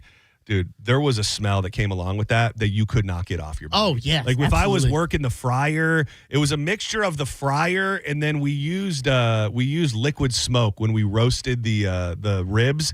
Between the fryer oil and the smell of ribs, I could take 3 showers, and it felt legitimately like it was bedded. Oh yeah, that smoke skin. will cook into you, man, for sure. When I used to do like a line cook for the catering for the weddings and stuff, it was the same thing. As soon as you leave, you just smell disgusting. I'm surprised they don't have a product like for restaurant workers, like that you use in the shower that is like, are you sick and tired of smelling like French fries and cheeseburgers? Man, this is a market you need to start cornering. It really could. And I want to hit this one too, because I kind of have a recent story that got me thinking of it. Sour laundry. Ew. You have a story? Well, there is a story because I told you we went to that Airbnb. We ended up moving from the hotel to the Airbnb, and I gave this lady a 5-star review. The place was beautiful. It was well decorated. It was very cool. It was well stocked. But undeniably, the towels and the bedding on the main bed, I would probably describe it as sour laundry. Ugh. And they say that it can be clothes that are left in a washing machine too long can develop a damp odor that reheating or ironing will not remove. And it's gross, but it's like just offensive enough to be annoying. Like, same thing. I didn't sleep very well in that bed because I felt like my face would be on the pillow and I'd like roll over and I'd like, I don't like that. I don't like that at all. Yeah, you ever put on a shirt that, like they said in the laundry, kept too long in the dampness, and even though you dried it, it still smells moldy. Got and a stuff? little. Ugh. Well, there's actually two different categories here: that sour laundry and damp towel odor, which to me are probably more I'm thinking of, I also think, and let this be a lesson to people out there. I think that people have like dirty washers or something. Like, that's not that they're doing anything wrong. It's that their washer is dirty and it's just making everything that they clean, including their own clothing, smell really, really bad. I believe that because there's certain things you're supposed to clean out in your laundry, not just like the filter with the dryer, but like for the one of my parents, I know you're supposed to pull out this like compartment, wash clean it, it, if put not, it back in. It's gonna smell like dirty detergent and stuff. Don't be smelling, ladies. Men can definitely get away with a little more odor than a woman can. Not on the list. At least I didn't see it. BO. That should be number one on the list. That's obvious. I feel like the one that I saw in there was the bubblegum scented lip gloss. Oh yeah, because that reminds me of a kid. Like, I was a girl I was with, and she had like root beer flavored lip gloss. Oh, I remember I kissed her. I go, I feel like I'm like in my teens again. That's disgusting. All right, don't go anywhere. When we come back, we've got more Fat Boy news. I feel like we always end up doing it on Wednesday and Thursday because we just can't get to it all. There is a food item. I've had it on my Fat Boy news list probably no less than 5 times. It is a new viral they're calling it a sandwich. That's a separate debate. But I'll run through the ingredients and how you make it, and we'll see if Diz is grossed out by it. And we got to try this place. There is one in our area, and it has now dethroned In-N-Out Burger 2 years in a row for the best cheeseburger in America. We'll talk about it and a bunch more. Coming up next, it's more Fat Boy news right here on 102.5 The Bone. Senning Show is still churning along. And this is Dylan Catrone as well, by the way. You need to protect your home, and you need to do it with Reese Windows and Doors. This company been doing it for over 50 years, family-owned, and all the products made in America, which is important. And they come with that double lifetime warranty, which means if you sell your home, the warranty is going to transfer right along with it. And they want to give you an opportunity to get $25,000 in new windows. All you got to do is text WOW to 20129. That's WOW to 20129. Most windows installed in under 8 weeks. Our dude, a cat named Mo, got his home decked out with Reese Windows. He absolutely loves them. And you can get a free quote today at reesewindows.com. That's REECE windows.com. You're listening to Senning Show on 102.5 The Bone. Tell us what you think. Head to the 102.5 The Bone app now and leave us an open mic. The open mic on the free 102.5 The Bone app is sponsored by 1-800-ASK-GARY. My name is attorney Bill Sansoni. You might know me as Dead Air Sansoni from the Ask the Dom show. I represent people accused in crimes in Hillsborough, Pinellas, Pasco, Manatee, Polk, and Sarasota counties. I also represent clients in federal court across the country. If you have been arrested or accused of a crime, call me, Bill Dead Air Sansoni, at 813-361-0874 or online at sansoni-law.com. Offices, Tampa. Hey, y'all, it's Bruce Woodburn, the Lone Ranger. Look, if you've been juggling high interest rate credit cards, personal loans, and just trying to make it to payday, you're not alone. But here's the truth. If you own a home, you may be sitting on the solution. A cash out refinance could help you roll all that debt into one simple payment. No more 22% credit cards, no more minimum payments that never seem to move the needle, just one monthly mortgage payment and a lot of peace of mind. Hey, I'll run the numbers for you. If it doesn't make sense, I'll tell you straight. No pressure, no sales pitch, just honest advice from the guy that's been helping folks just like you for over 30 years. Call 407-706-3313. That's 407-706-3313. Or go to WeBringYouHome.com. That's WeBringYouHome.com. Call now. Start saving. Come on, man. This is attorney Dominic Ferriello. You know me as Ask the Dom from 102.5 The Bone. I've been giving out legal advice in the Bay Area for over 15 years to those that call in and listen to the show. If you've been injured in an auto accident, my office handles auto accident claims, motorcycle claims, trucking claims, as well as wrongful death actions. Contact me, the attorney that you've listened to and heard of for so many years. Let my office help you with your case. Main number is 813-251-5550, or you can go online to askthedom.com. Offices right here in Tampa Bay. If you appreciate craftsmanship, incredible design, and jewelry that people actually remember, you've got to stop by the Golden Diamond Source. First, discover Medoro, where luxury meets structure. Inspired by the meaning gift of gold, this remarkable collection blends timeless heritage with bold, modern stylings that are unlike anything else you'll find.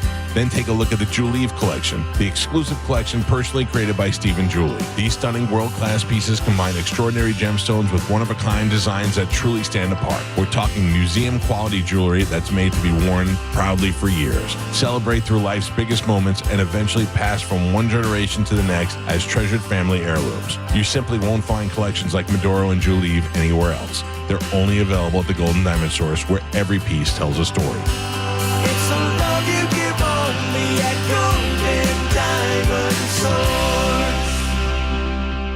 We wouldn't be celebrating America 250 if it wasn't for a strong foundation set by the framers. Hamilton built America's financial foundation on sound money, later embodied by the gold standard. But we abandoned that discipline in 1971 and have seen inflation erode the dollar's value. What's the foundation of your savings? Is it gold or something that can be devalued? Hi, it's Dr. Ron Paul, and I encourage you to speak with my friends at Birch Gold Group about diversifying an existing IRA or 401k into a tax-sheltered IRA in gold. Learn more by requesting a free info kit on gold IRAs. Just text the word SECURE to the number 989898. Let Birch Gold help you build your foundation with gold. Text the word SECURE to the number 989898. Text SECURE to 989898. Busch Gardens Tampa Bay invites you to travel the world at Beer Fest Brews and Barbecue. Experience more than 70 craft brews and cocktails, plus over 20 bold barbecue creations inspired by beer. Enjoy live entertainment and the all-new Lion and Hyena Ridge every Saturday and Sunday, plus Labor Day through September 7th. Get tickets now at buschgardenstampa.com. This isn't drive-through entry law. It's made to order. Fair and Vera. Tampa. Now, back to Real Raw Radio. Sponsored by Anajar and Levine, Accident Attorneys. Call 1-800-747-FREE. That's 1-800-747-3733. And now, back to Senning Show. With your host, John Senning. Bitch.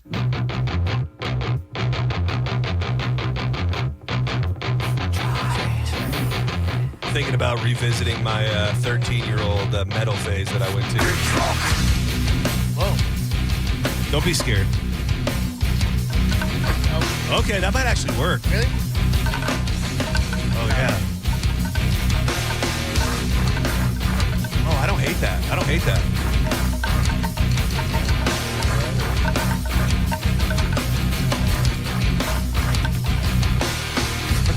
Welcome back to Senning Show. I am John Senning. He is Dizzy. Thank you for being here. Appreciate everybody watching live on YouTube. You can do the same. 102.5 The Bone. The little circle will be red when something's live, which is every day from 6 a.m. to 7 p.m. Click on it. And from the hours of 1 to 4, you'll be up in the vroom room. Thank you to everybody who's in there. And if you haven't been in there yet, go check it out. I think the go-to move is a lot of people in the cubicle. They keep it on like an extra tab so they can listen. Oh, what the hell? What? Nothing. Everything's fine. We're good? No, everything's fine, yeah.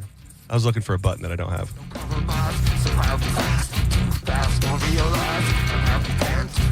Let's hit the side strive with me. Yeah. Stand by. I'm here. You're doing great. Keep it running. Yeah.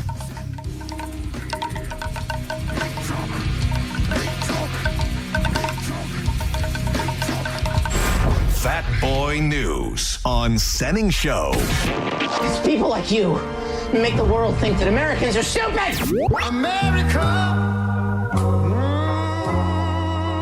America. What's more American than baseball, apple pie, and being fat? This is Fat Boy News on Senning Show. I'm struggling.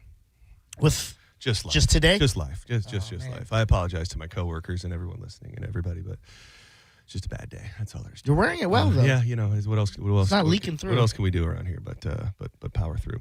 Man, so we did a burger conversation a few weeks ago. Maybe it was National Burger Day, and I remember one dude called and mentioned this place. I guess I did not know that it was like at the top of the list and being perceived as one of the best burger places in the country, and not just one of the best, but depending on who you ask, the best. California may have a reputation for sunshine, celebrities, and Hollywood, but now California is the king of burgers because In-N-Out was the reigning defending champion of the best burger in the country, and that spot has been taken, I guess, for the second year in a row by Habit Burgers. Habit Burgers. There's one of these in. I've got to go. I was looking at their menu this morning. There is one in Largo. I think that's the only one. It says Clearwater here. Yeah, I saw the same thing. But when you look up the address, I think it technically might be a Largo. Makes sense. Hand in hand. And they're known. The thing is, I would be curious to see what you think about it. Because from what I understand, they started in Santa Barbara, California, which I got love for. I got family there. But they're known for their char-broiled burgers. Makes sense, because as I'm looking at the images, first thing came to mind, these look like burgers. Oh, that only hurts me because I know you hate Burger King. But the double char is their signature burger. Stacks 2 flame-kissed patties, caramelized onions, crunchy lettuce, juicy tomatoes, pickles, and mayo on a toasted bun with cheese if you want it. They say what the secret ingredient is that they're cooked over an open flame. And they've been doing that since 1969, giving the burgers the smoky flavor that has become the signature, which, you can't hate every char-grilled burger. I know you don't like Burger King, but it doesn't mean that you hate every burger that's been cooked over an open fire forever. No, and it's not even that I hate Burger King because they're charred on them. It's just I don't think they have good flavoring on the Burger King burgers. I could be wrong, but it just doesn't feel like it to me. I would try these, though. Yeah, Habit Burger and Grill now has more than 350 locations and is known for their California-inspired menu. I might try to make it there this weekend on Sunday, to be honest with you. Oh. I scoped it out, and they do have it's a tough sell for me to get to Danielle to go to a burger place unless there's a veggie burger, and they have what's called on their menu an award-winning veggie burger. So I might try to hit up the Habit Burger, and I'll let you know on Monday whether or not it rises to the occasion. And I feel like I asked you this, and you said she absolutely does like it. She likes the Impossible Burger, right? Impossible, yes. Yeah, she does not like the Beyond. She's very picky. Is that both at Burger King? No. The Impossible is at Burger King. Yeah. I don't know who does Beyond, but she's picky about her fake meat.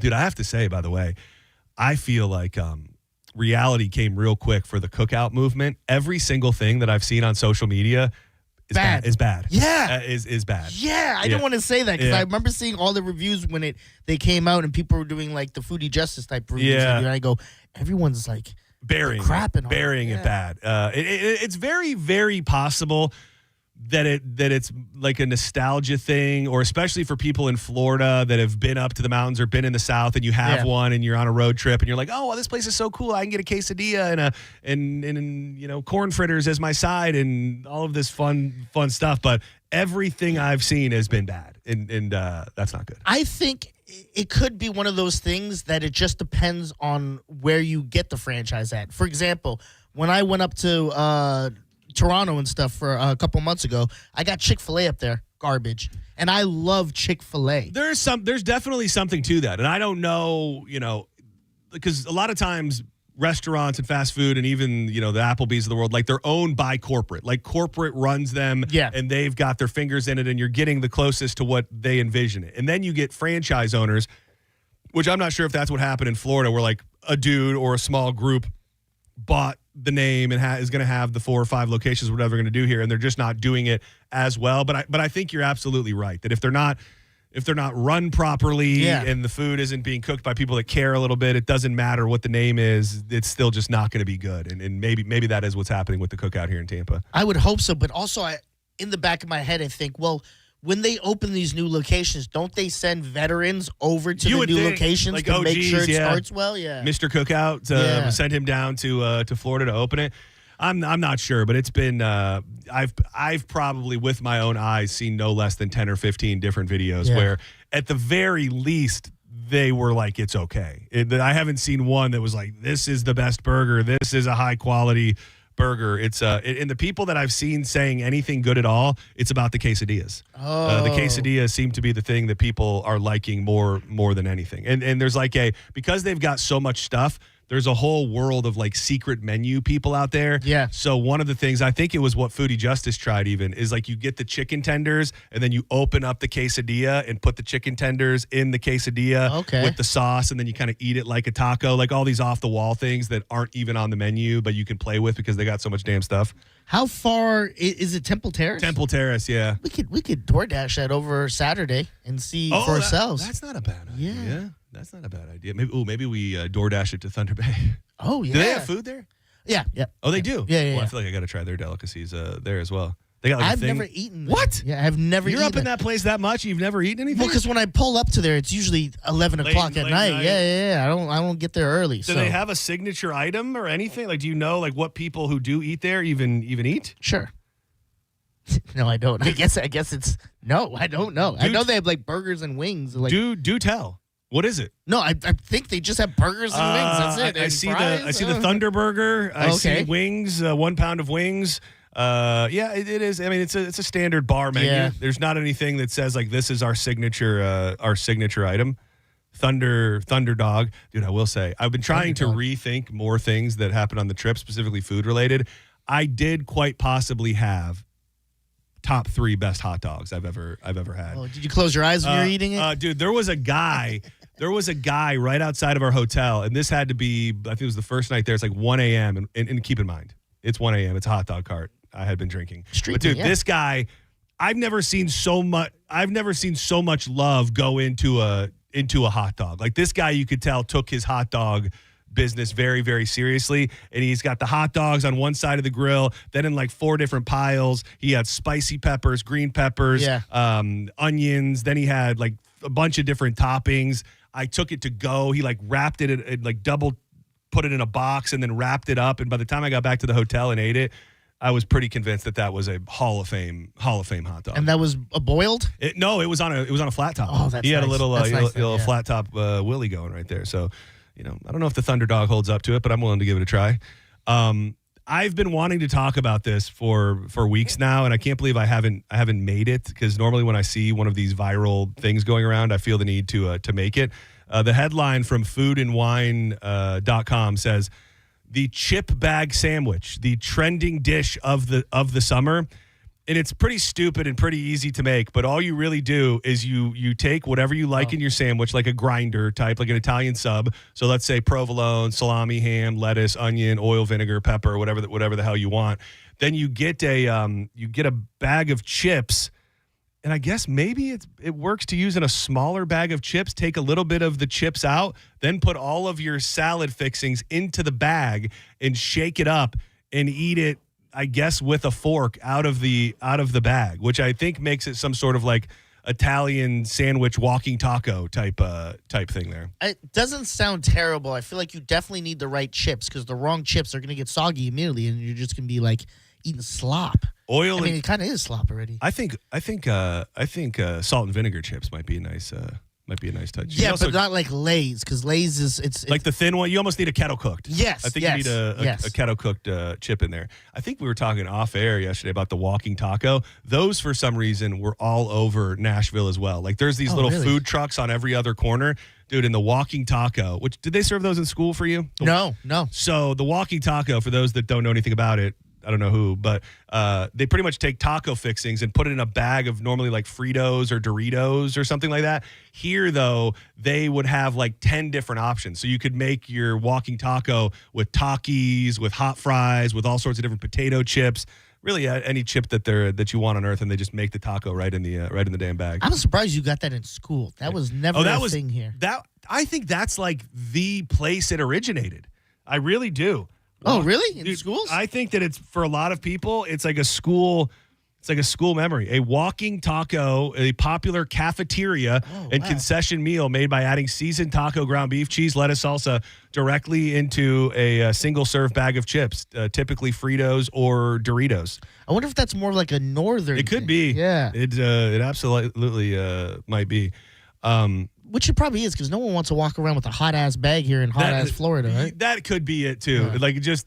Yeah, that's a great point. I've got a hot bag of taco meat that I'm just walking around with. I wanted to you sent this story to me for Fat Boy News, and I really wanted to just use it as a vessel to talk about a food item that I'm going to make it a point to eat more of in my life. I think maybe we mentioned it recently. That is the root beer float. I don't know when it was. It might have been the weekend. I think it might have been the weekend before I was gone. We had a little bit of vanilla ice cream, and I had one root beer in the fridge. It wasn't A&W, and I made myself a little impromptu root beer float. And the whole time, all I could think is, why is this not you can't have a root beer float every day of your life.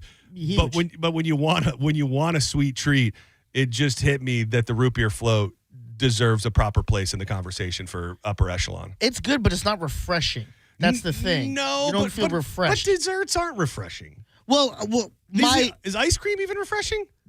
No, it's cold. No, but it's creamy. Yeah, and, but like like Taco Bell had the dirty Sprite thingy, whatever. Yeah. That's refreshing. I actually had to go, this is amazing. I did, which I think is just cream in it, right? Yeah. Right. I think that's the general idea. And the story you sent was that A&W is introducing the dirty root beer. It's A&W root beer mixed with sweet cream and salted caramel syrup to make a deliciously dirty drink. That sounds good. I had over the break, another thing I was looking for fun like mixers to drink with dark rum. I got a bottle of dark rum. Ooh. And I spotted I think it's the Mountain Dew dirty Mountain Dew. Okay. It's like a Mountain Dew. I'm not saying the name wrong, but it's a dirty Mountain Dew with like cream soda. Terrible. Oh, really? Terrible. I've had this weird thing in my head lately that I want to like try in a Mountain Dew. I've had probably 3 over the last 3 months, and every time I drink one, I'm like, Mountain Dew is just not for me. And which is funny because I think I told you this before. You seem like Mountain Dew guy when you were younger. That's hate speech. Well, for the way. Yes, by the way. That is absolutely hate speech. Absolutely, it's basically you telling me that I like grape soda. Yeah, it's actually I think worse than that. No, it is because there is okay. Hang with me here. Okay, just if we're talking stereotypes, there is a stereotype that people of a certain race like grape soda. Okay, that's the thing. Okay. The stereotype on Mountain Dew is toothless backwood West Virginia meth head. Oh, really? Maybe I'm speaking out of turn, but I think that's the stereotype of Mountain Dew. No, see, where I'm taking it is you and I both grew up in the same era where Surge was big. Yeah. So Mountain Dew is not far off from Surge. It's citrus, right?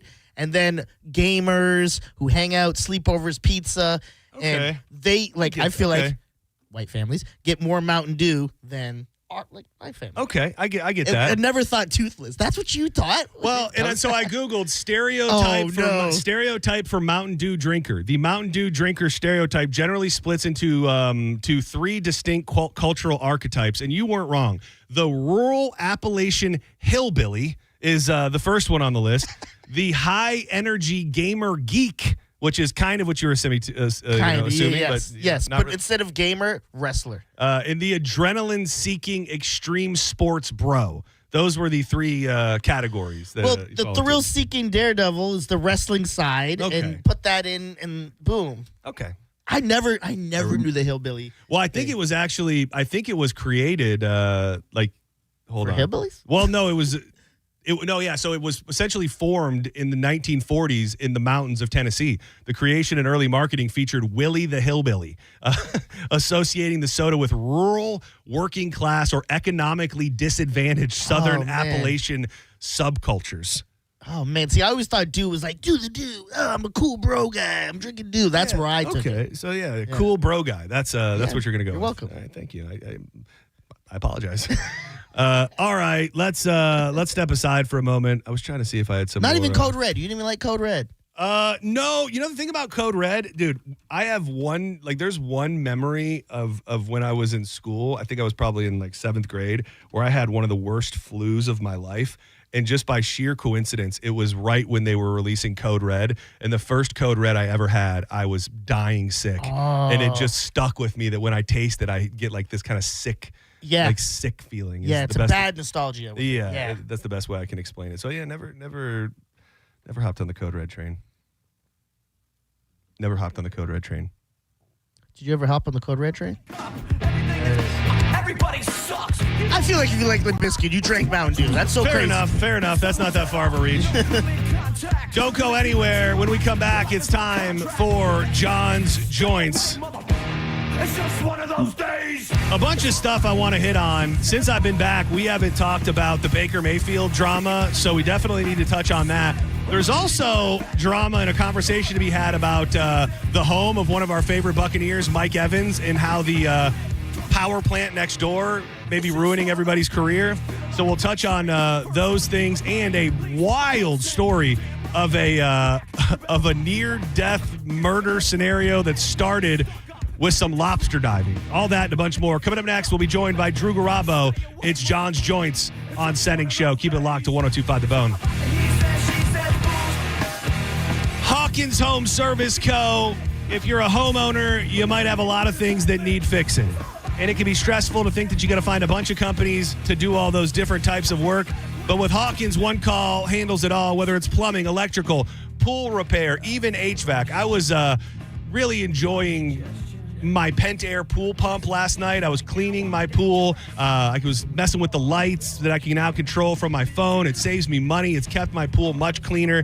That's just one of the many things that Hawkins has done for my home. If you're a first-time user of Hawkins and a Bone listener, make sure you let them know. That's 10% off right there. Guarantees that they stand by and technicians you can trust inside your home. And you can book online, HawkinsServiceCO.com. Hawkins, one call, handles it all.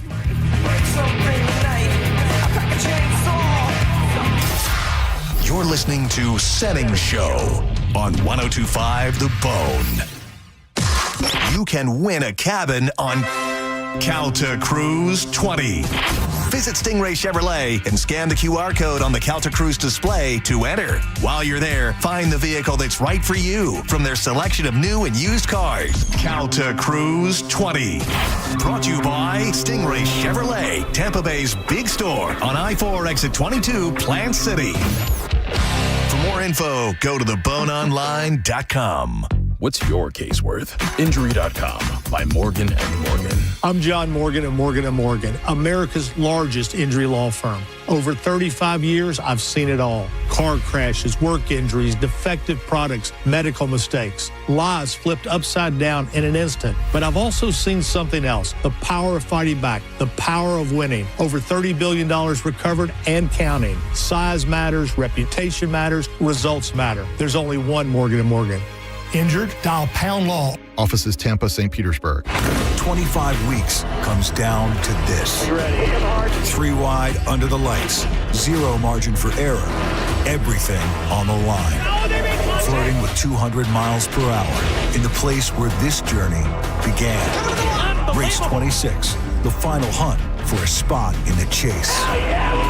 The Coke Zero Sugar 400 weekend at Daytona, August 28th through 29th. Get your tickets now at DaytonaInternationalSpeedway.com. Mike Calta here for Shark Coast Tactical. This Saturday, August 8th, is the unofficial SIG Day featuring JK Armament. Come check out some of the hottest SIG firearms on the market, plus see why JK Armament's modular suppressors are getting so much attention. Factory reps, one-day-only deals, giveaways, and exclusive event pricing happening all day long. This Saturday from 10 to 6. It's Shark Coast Tactical on Bee Ridge Road in Sarasota, often imitated automated, never duplicated. Find them online at charcostactile.com. Finding great candidates to hire can be like, well, trying to find a needle in a haystack. Sure, you can post your job to some job board, but then all you can do is hope the right person comes along, which is why you should try ZipRecruiter for free at ZipRecruiter.com/radio.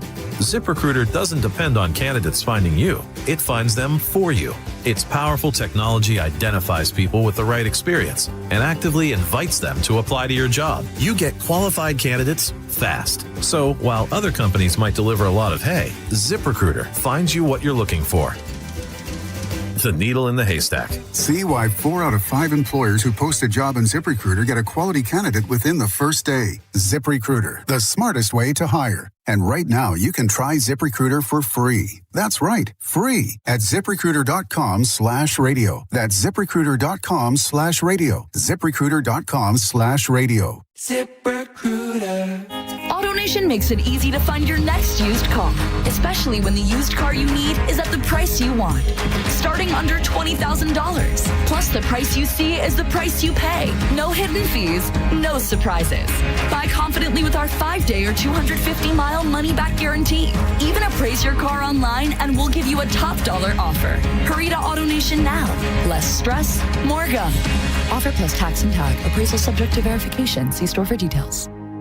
Imagine this, you and your love hand in hand watching the sunset from a tropical balcony or dancing under the stars on a luxury cruise. That's the magic waiting for you this summer at International Diamond Center. It's the Summer of Romance event, now for a limited time. Make any jewelry purchase over $3,500 and pack your bags for a free romantic getaway on us. Buy that perfect engagement ring or anniversary gift and let IDC buy the honeymoon or escape you'll never forget. Here's how it works. Spend $3,500 and get a 3-day, 2-night romantic hotel getaway plus a $100 Visa card and choose from over 15 dreamy sites. Spend $5,000 on her jewelry and sail away on a 3 or 4 night luxury cruise for 2, or choose a 7-night condo resort stay. Go all in at $10,000 and enjoy a 5-day, 4-night stay at an upscale tropical all-inclusive resort in one of 4 breathtaking countries. At IDC, you buy the jewelry, we give you the getaway. Hurry, this limited time offer won't last. Get all the details and restrictions at shopidc.com. International Diamond Center in Tampa, Clearwater, Lakeland, and Sarasota.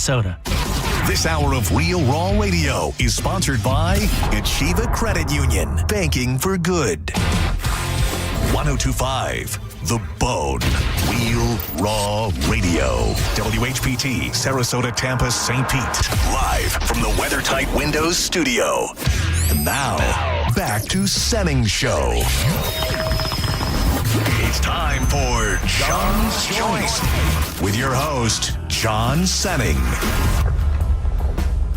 Well, I'm riding along, singing the same old cowboy song that's been sung 100 times before. Ain't got nothing but my name, and I'm the only man I know to blame, but I'm living, I'm happy, and I'm free. Welcome back to Senning Show.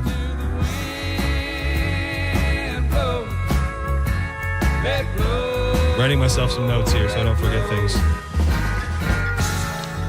It's time for John's Joints. We roll up the news of the day, pass them around, make it nice and palatable, easy as can be, some nuggets of life. I am John Senning. He is Dizzy. And we cannot burn these joints down to the filter we need to without the help of the one and only Drew Garabo. Hey, buddy. Hi, guys. Dude, I didn't say it on the air yet, but if we could just have a moment to appreciate the new coffee machine in the in the building, dude. I think somebody thought something was wrong. I walked in there and I just started making noises and like in shock. I was like, oh my god. And Sonia, she came around the corner like, is everything okay? Yeah. And I was just in such a state of shock and happiness, really, that finally we have a new coffee machine that is very futuristic. This is the best cup of coffee I've had brewed in this building since we had the Circle K espresso and cappuccino maker. I believe it. And it fills up to the correct sizes. It really I got does. a 12, Strong. almost went over the top. I'm like, that's how it's supposed to be. Dude, this is the great. coffee, we did go through a phase, too, where we were brewing pots. We got like a. But you like pot brewing. I do you said, like yeah. pot. Oh, I'm it's just the saying, like, best. that was good. Like, we went through that for a little bit. And then remember, we had the Nespresso machine. Yep. So we were making little espressos with our Humbuccinos. coffee. Yeah. I did get, I didn't hook it up yet, but a really cool gift. I came home to, for my birthday. My mom sent it to me. Dude, I got a legit espresso machine. Like the really? whole, the whole thing. Dude, this has got the big pop hopper on the top where you put in the fresh beans and it grinds the beans for you. Ooh. You can make actual coffee. You can make the espresso. It's even got a little side compartment that's made for making iced coffee. Ooh. It's got the wand on the side where you can do the foam and all of that. You're going to learn how to do little hearts for Danielle and her coffee. Hopefully. Little penises. I'm a little overwhelmed, but she also sent me like a bunch of like high-end coffee beans and stuff and espresso beans, so I'm really looking forward to adding that to my repertoire of life. Did you see that it does the cold brew as well? Yeah, over ice. Which I don't know what that means, but I'm here for it. I knew that you got coffee because when I came to your house one day, there was an Amazon package and it had gotten wet, so I picked it up to move it in your house, and like the entire bottom of the bag just and a giant bag of coffee goes. Yeah, that does. I was like, oh, John's getting coffee. Yeah. There was a big ass espresso machine that goes right along with it. So Sweet. I'm excited because I feel like espresso kind of does what coffee used to do. Like everybody, once you drink coffee for your whole life, like it doesn't really do anything for you that much. But when I have a nice little shot of espresso, you get that little palpitation in your heart that some of us are looking for out there. John's Joints is being brought to you by Tiza Energy. It is the pouch that you dip between your cheek and your gum. I'm a banging black cherry guy. That is my flavor. I used to kind of stray here and there, but I'm pretty much locked in on the banging black cherry. If you're trying to stop dipping, vaping, smoking, maybe you want to stay away from the snacks, it can help with all of those things. But really, if you're just looking for a new way to get energy, which is my big thing, especially during the show when I'm at the gym, just to have that little boost of focused energy is really, really cool. You can go to TizaEnergy.com, use the code BONE20 for 20% off everything in the online store, and check out the locator because you can find Tiza all over the country, Walmarts, Walgreens, 7-Elevens, and now even available on Amazon. You can subscribe and save and have it showing up right at your front door. So go today, would you? Tiza, we do love you so, so much. Why spit when you can swallow? We have not touched on it since I've been back, but I was watching this all unfold from our trip, and I will tell you, I went through the emotions of being mad at the Bucks to seeing things from the Bucks' perspective, and now I think I'm somewhere in the middle of all of that. Jason Light did speak, I believe, earlier today.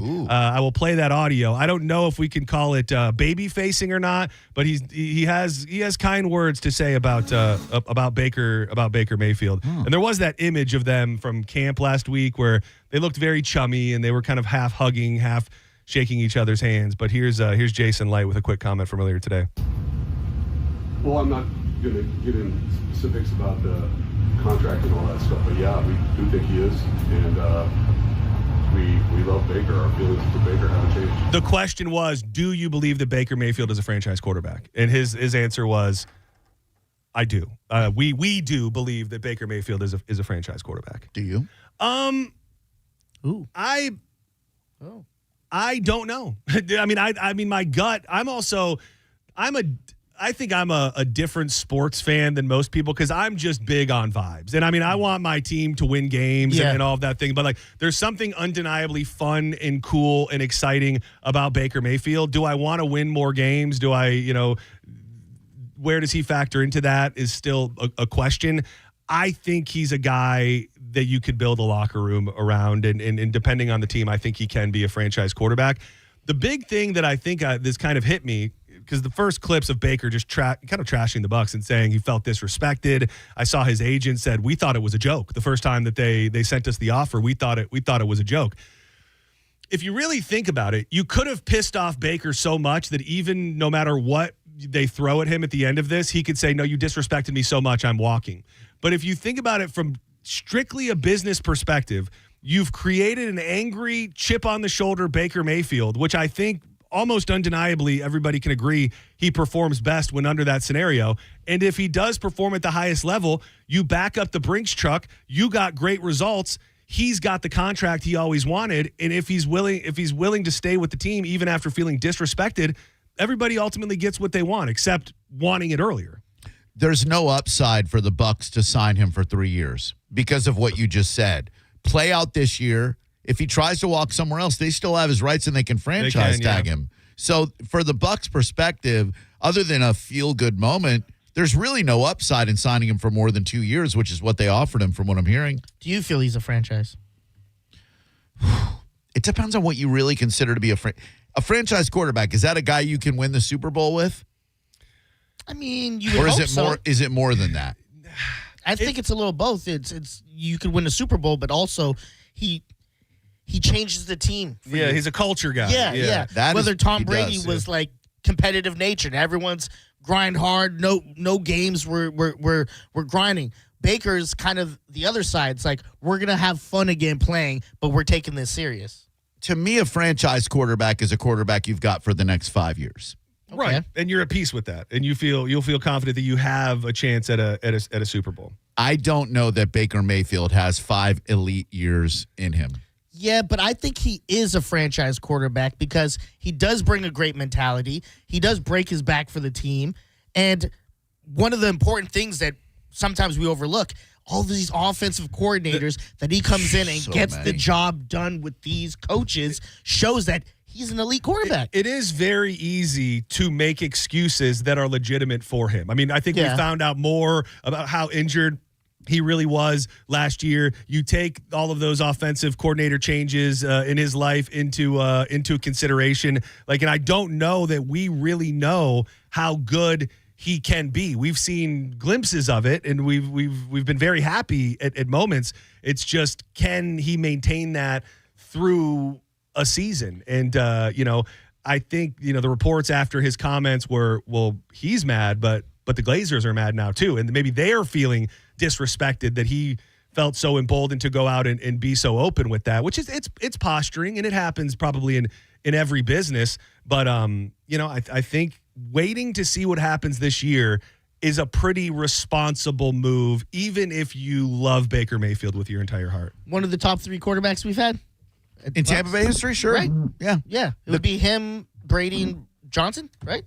I would have put Winston in there. Can't forget Jeff Garcia and Trent Dilfer. He did win us a Super Bowl, so that counts. The craziest thing to me is after watching that quarterback show on Netflix and the Bucs collapsing down the stretch, going 2-7, missing out on the playoffs, losing the division. That's not the time when you say you feel disrespected by a $100 million offer. Not entirely his fault that we did that, but he turned that ball over a lot.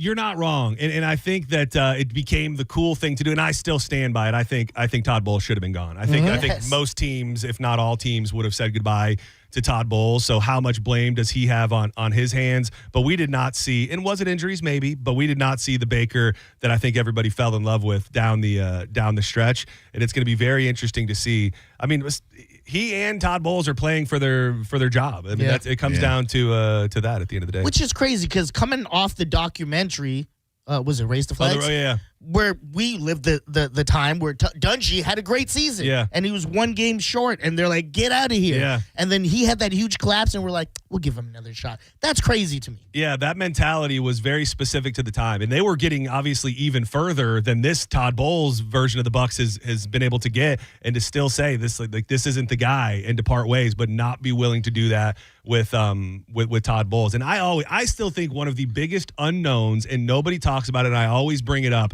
is Bruce Arians and how involved he is with this team. Because I would like to say, if everything is as he says and they say, if this doesn't work out, there's a little bit of that falls onto Bruce Arians. Like it does, maybe for those that are in the know, affect his legacy. He was handpicked. He wanted to give Todd Bowles a team that he thought could make to the Super Bowl, and he wanted to do that for Todd. And I just wonder, we don't really see him too much. He was supposedly a consultant of sorts, But I wonder if at the highest levels of those meetings, if Bruce Arians is in there and he's saying, give him one more year. I know what this guy can do. Maybe, but I think we are contractually obligated to say Baker is a dog. I think every time we talk about him, we got to say he's a dog. He's a dog. He's absolutely a dog. I mentioned this to Drew last week. I almost wonder if they're kind of hedging a bet and going, well, we're probably going to have to part ways with Bowles.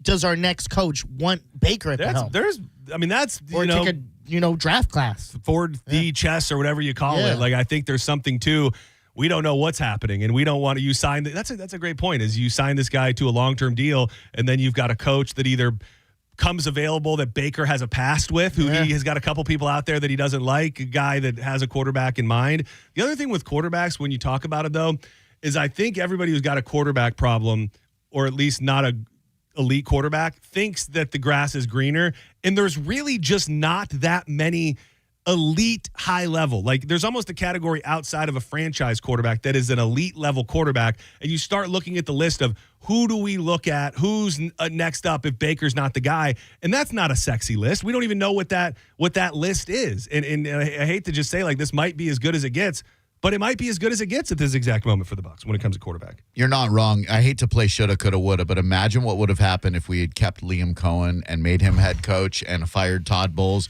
We would have made the playoffs last year. Things would be so much different right now. It is crazy. It is crazy. Like, I think everybody at the time felt it one way, but now being able to go back and look at what really happened, it was far worse than it even seemed. I did want to touch on this as well, because I also don't know when a conspiracy theory stops being a conspiracy theory. Officially now, the San Francisco 49ers have 20% more injuries than any other team through the first little bit of camp. Nick Bosa, Dre Greenlaw, Mike Evans is on this list as well. Craver Wilson, Brett Todd, all of these different players are not practicing because of different injuries. On the heels of this crazy discussion about the electrical substation that is right next door. Mike Evans has been fighting his quads and his hammies for his whole career, so probably can't attribute that directly to it. But, like, how many injuries would have to happen, even if it's not real, from an optics perspective, for the 49ers to go, we might need to move this? And if you don't know what I'm talking about, there is a power substation. The pictures, I guess I didn't realize how close it is. Super close. You can see the pictures of them practicing, and they are in the shadow of just this giant electrical substation that some believe can, like, tear away at muscle tissue and cartilage and all sorts of stuff and make guys more prone to injury.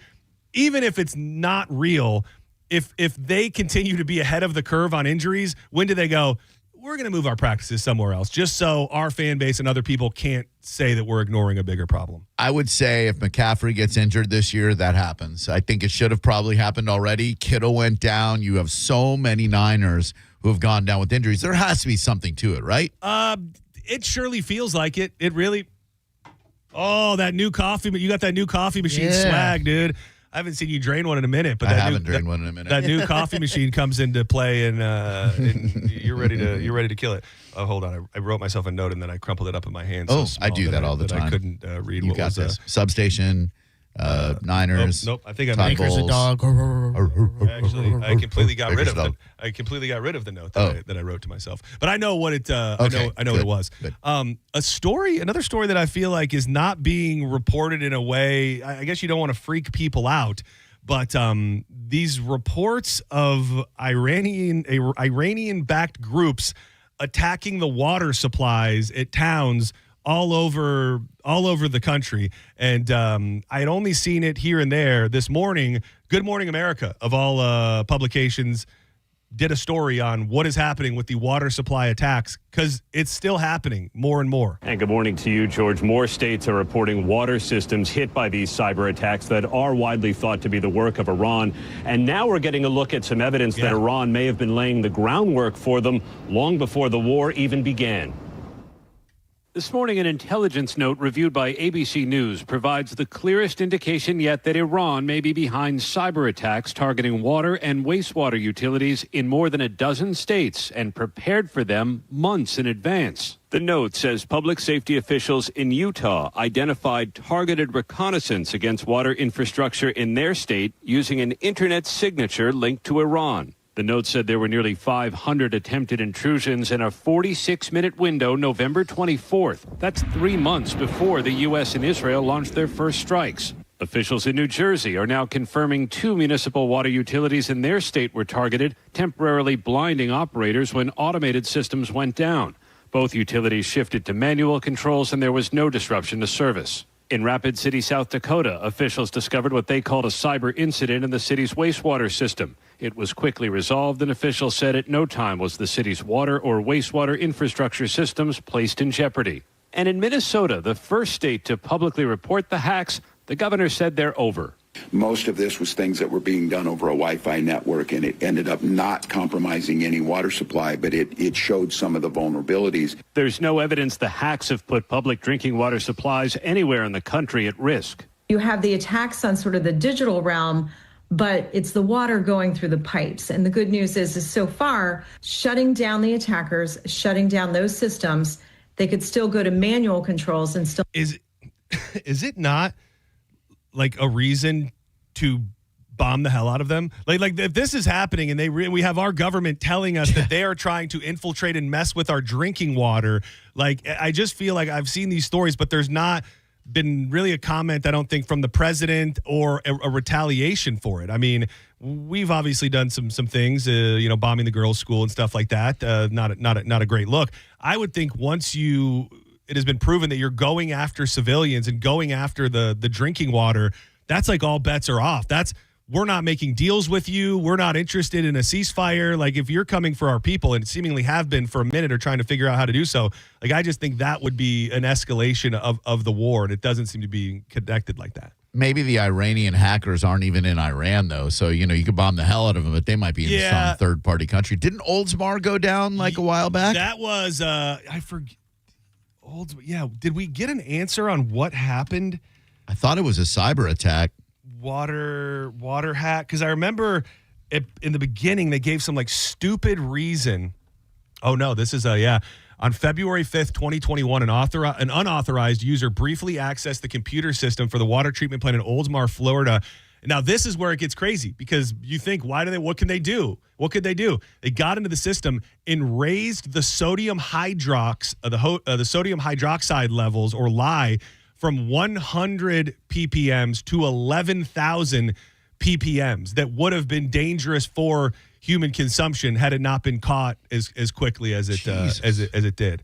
I'm trying to see if they ended up catching somebody. Local officials and law enforcement initially stated an outside actor used remote access to break into the water system. Subsequent disclosures and the FBI findings indicated no clear evidence or external digital intrusion. That's what it was. This is what I remember, pointing instead toward an accidental operator action during routine troubleshooting. I think the story itself was like the guy leaned on the keyboard or something stupid, like that. So just like, why did we?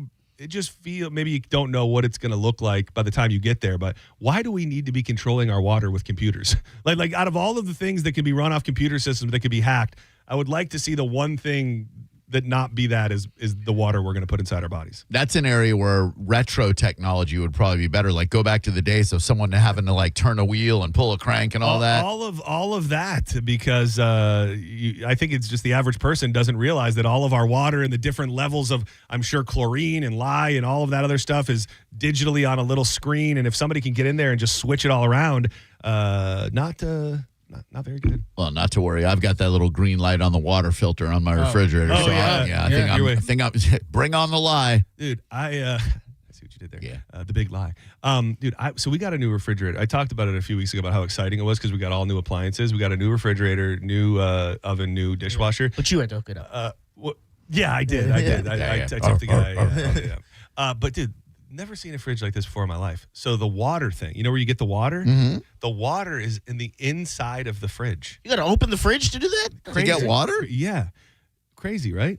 Like, does it still have like the thing where like you can put your cup down in it and do it? No. Where's the water inside your fridge? Dude, if like, you wouldn't be able to find it if you didn't know. That's really? How crazy it is. Like you open it and then like here's the shelves, and then on the little side wall there's like a little water drop thing. And you press your cup up against the side wall, and a little spout comes out and fills your cup. Is it just like one big thing and then the freezer's below? Or is it like, so you're saying like no, they're not. They're on freezers? stacked. They're stacked on top of each other. Oh, wow, that is weird. Which it is. So I started reading about it, and it's a thing that like people wanted. People thought that it looked like tacky to have like your water on the outside of your fridge. People started requesting it not be visible. So, I love it on the outside. It's so easy. I will say, I feel like it's tackier to have it on the inside. Yeah. Where my water at? No, it does. I do like the clean look of it. Yeah. I will tell you the big upgrade on this whole thing, and worth it all, no matter any other stress. Dude, I'm swimming in ice, dude. I was always fighting for my life on ice. This ice maker on the bottom, dude, I could serve us all icy drinks for the next 5 days on the bucket I got going right now. It's just, what a great feeling to not have to worry about ice. I feel like it's also more intrusive. It's like someone's at your house, you're like, yeah, go get some water, and then they get to open your fridge and see what you have in there. What's going on in your fridge? I don't like hide I don't hide the contents of my refrigerator. I'm not like, don't look in there. Don't go in there. I feel like people don't want people looking through their stuff. I don't want to know what kind of mayo you use. I'm the opposite. I want you to go look in there. Look how stacked this fridge Dude, I kind of do. Dude, you would go in there and you go, damn, this is one of the most impressive hot sauce and condiment sections I've ever seen in my entire life. What a... it's like MTV Cribs for you. You're like, yeah, check it out for me. MTV fridge. I did. I actually, that's why I picked it. I wanted to force people to have to look inside of my fridge if they're going to come over and want some water at any point. Man, I got to get Exhibit to come over and pimp my fridge. Yeah, it's... you're living in the past, dog. Yeah. It's you're analog. Else. He's digital now. Something else. That's all. I had two stories today, and Drew, I know we've talked in the past of different scams and hacks that people would pull off in the restaurant business. A pair of Clearwater bartenders have been arrested after being accused of stealing thousands of dollars from their place of employment. According to the affidavits, Thomas Horn and Nicole Ryan were employed at Jimmy's Fish House and Iguana Bar. Sounds like there would be iguanas there, the way that's worded. I think that's wrong. I think it's Jimmy Iguanas. Jimmy Iguana's Fish House? I think so, because there's no way it was called Jimmy's Fish and Iguana Bar, right? Unless there are actually iguanas there. Hold on, I'm going to put it into Google and see if it comes up right. I wondered the same thing. That is exactly what it's called. Yeah. Jimmy's Fish and Iguana Bar. It's Jimmy's Fish. Oh, my gosh. Enjoy our live iguana display. We keep over 35 live iguanas roaming through the restaurant at all time. I made that part up. Oh, okay. I made all that up. I don't believe that there's real iguanas there. Jimmy's Fish House. Wait, you made the whole thing up there? They don't really have iguanas on display? No. God damn it. I don't know what to believe now. I was about to go. Is the fridge thing truth? No, the whole, for my fridge, you do have to go inside to get the water.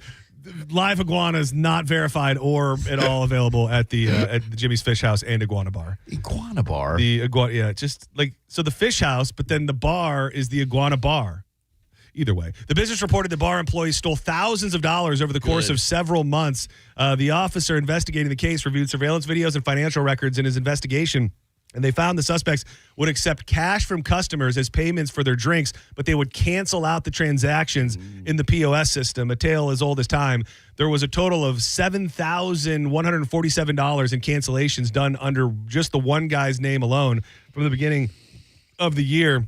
There was a total of $8,000 in the other person's name. So I mean, that's a pretty decent little chunk of change to be stealing. This resulted in excess cash remaining in the register that was not reflected in the expected drawer balance at the end of the shift.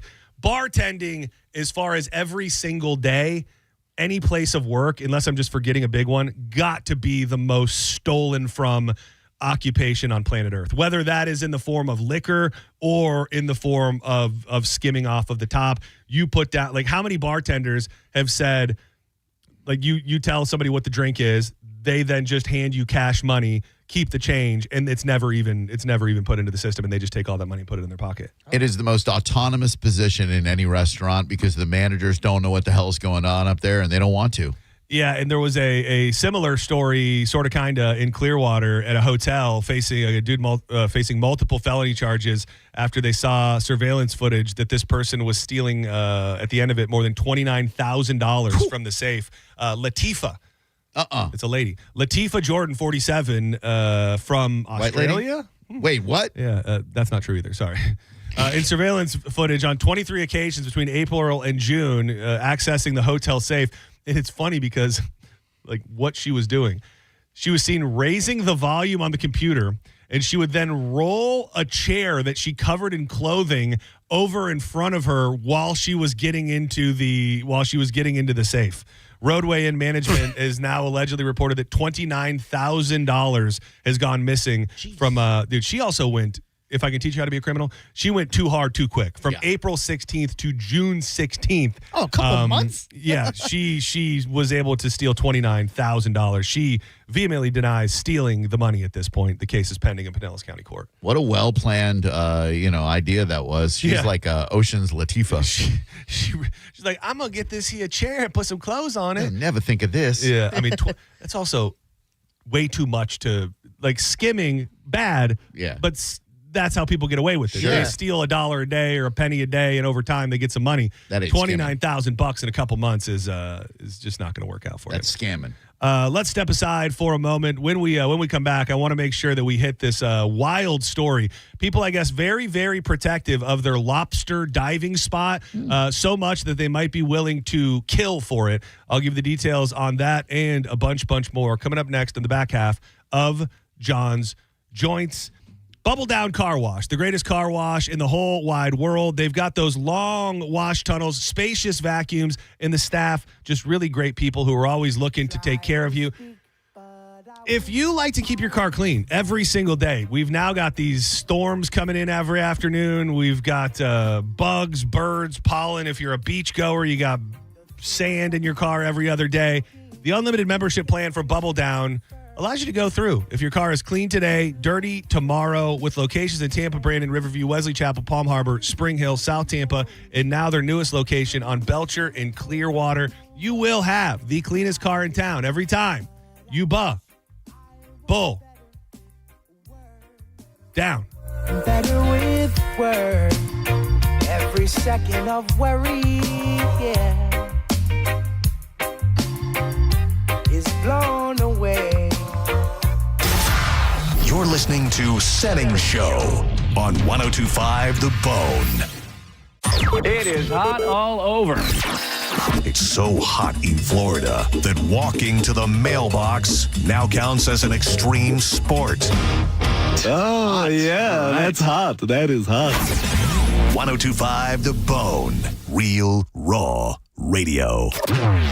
Now, a Bone traffic update from the Farah and Farah Personal Injury Attorneys Traffic Center. In Pinellas, we've got emergency crew on the scene of an incident, 275 North, ramp from 22nd Avenue. On-ramp right lane blockage. Wreck reported McMullen Booth northbound at Mees Drive. In Hills Road, Boyette Road, construction work eastbound and westbound affected between McMullen Road and Bell Shoals. A crash Zambito Road southbound at Pierce Avenue. Courtney Campbell Causeway westbound toward Rocky Point. Continuous road work.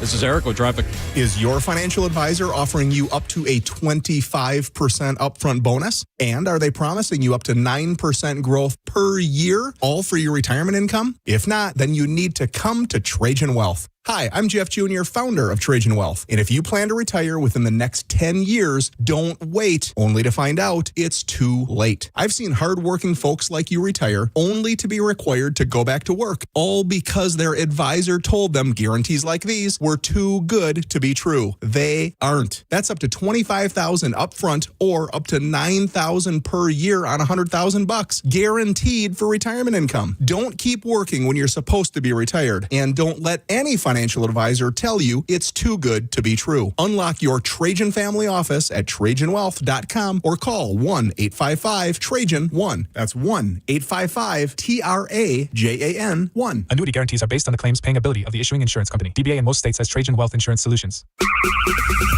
2001 Odyssey is Tampa's #1 nude club on Florida's West Coast with over 300 of the hottest exotic dancers. 2001 Odyssey has been voted the #1 nude club by Best of the Bay. Check out the world-famous 2001 spaceship and encounter the wildest dancing in Tampa Bay. The after party happens every night. Full liquor next door. 2001 Odyssey, 275 in Raymond James Stadium on Dale Mabry, better known as The Strip. A cat named Mo, and you know your AC never picks a convenient time to quit, so when it does, call the company Tampa Bay Homeowners Trust, Blue Bear Total Home Services. With a perfect 5-star rating and over 500 Google reviews, Blue Bear shows up up, does the job right, and stands behind their work. Right now, you can get 0% financing for 60 months or payments as low as $104 a month on a new AC system. Plus, get a Rude electric water heater for just $1,000 with any new AC purchase. Blue Bear, TotalHomeServices.com. The 5-star difference starts here.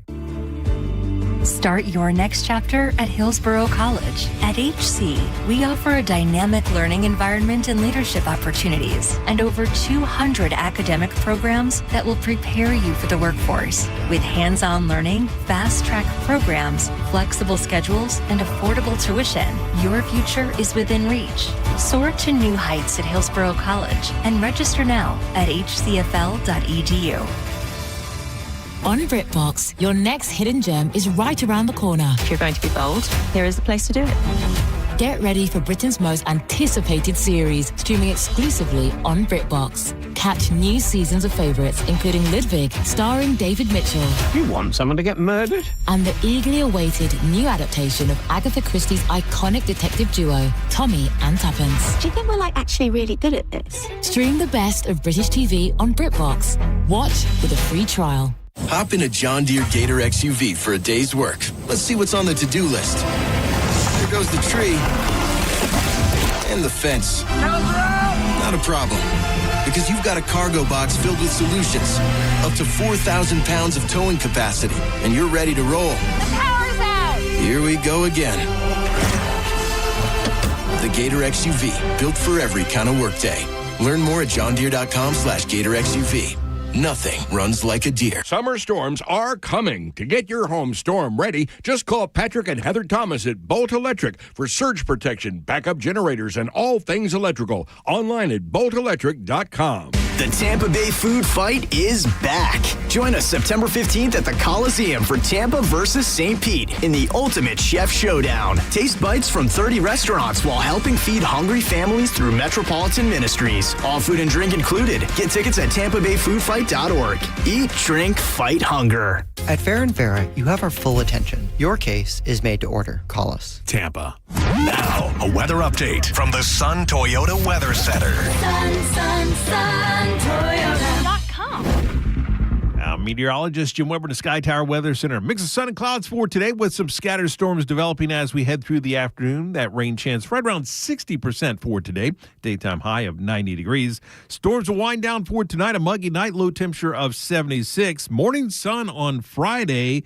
And then those storms develop during the afternoon hours. Rain chance back up to 60%. Daytime high 91. Now, back to Real Raw Radio. Sponsored by Anajar and Levine, accident attorneys. Call 1-800-747-FREE. That's 1-800-747-3733. Now, back to Senning Show with your host, John Senning.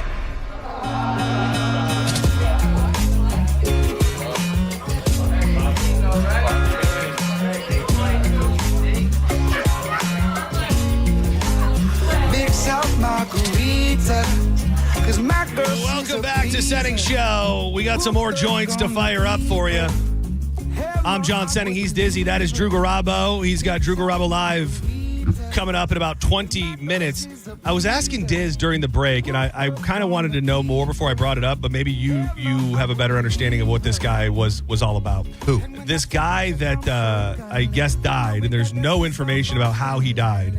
The influencer Joe Fells. Have you been seeing this anywhere? No. So he was an influencer who I guess was he was a van life guy, but he was traveling the world essentially looking for the wildest, oldest artifacts. And his whole thing was kind of that our history in a bunch of different ways has been told to us incorrectly. And he was really big on the earliest scriptures and things of the Bible and saying that the Bible we have today is not it was created by man. And that was from what I've gathered a little bit. And he died suddenly. And of course the internet is this guy was on to something or some variation of it. And little Da Vinci Code action. Something like that. I was trying to watch some of his videos this morning to get a better idea of what exactly he could have been unveiling along the way. But there's been no cause of death or anything anything like it. Vatican snipers. Hold on. This is a video of his. It says the deepest rabbit hole on planet Earth. Let's see if it's. Oh, here we go. This is the deepest rabbit hole on planet Earth. I've compiled a collection of Bibles that spans 90 years of history. 3 contain the Apocrypha, Bush-owned family Bible, 1812. German Bible containing the Apocrypha, 1878. The newest edition of my collection, nobody's seen this one yet, an 1884 Catholic Bible, the first one in my collection, full of newspaper clippings. This is also a reference Bible with an entire section of information not found in a normal Bible. Joe Exotic. And then He's got a little Joe Exotic energy to him. Reference Bible. Yeah, I don't know if it's going to take off anymore, but I saw him all over my feed this morning, and then there was just a story on People magazine that didn't even really say much about what he was doing, just that there's been his family hasn't said anything about how he died or why he died, but the internet, of course, assumes he was murdered by, I don't know, the Catholic Church or something. Just me, or in the last month or so, we lost a ton of influencers. Have we? Like to self-harm, to cancer, to things like that. We've been doing some stories on the Mo Betta. It's definitely weird. Death feels prevalent. I will say that in a bunch of different ways. And I saw a DoorDash guy. Did you see that? It was he streams his DoorDash deliveries. He got shot in the head. Oh my God! By some biker guy just pulled up and shot him in the head. In Mexico. In Mexico. Yeah. It was like a Sinaloa or whatever cartel. Yeah. Dude, crazy. People be killing. Dude, the other thing that's all over the news lately, and I had a story that I don't know if we're necessarily going to get to. People killing their parents.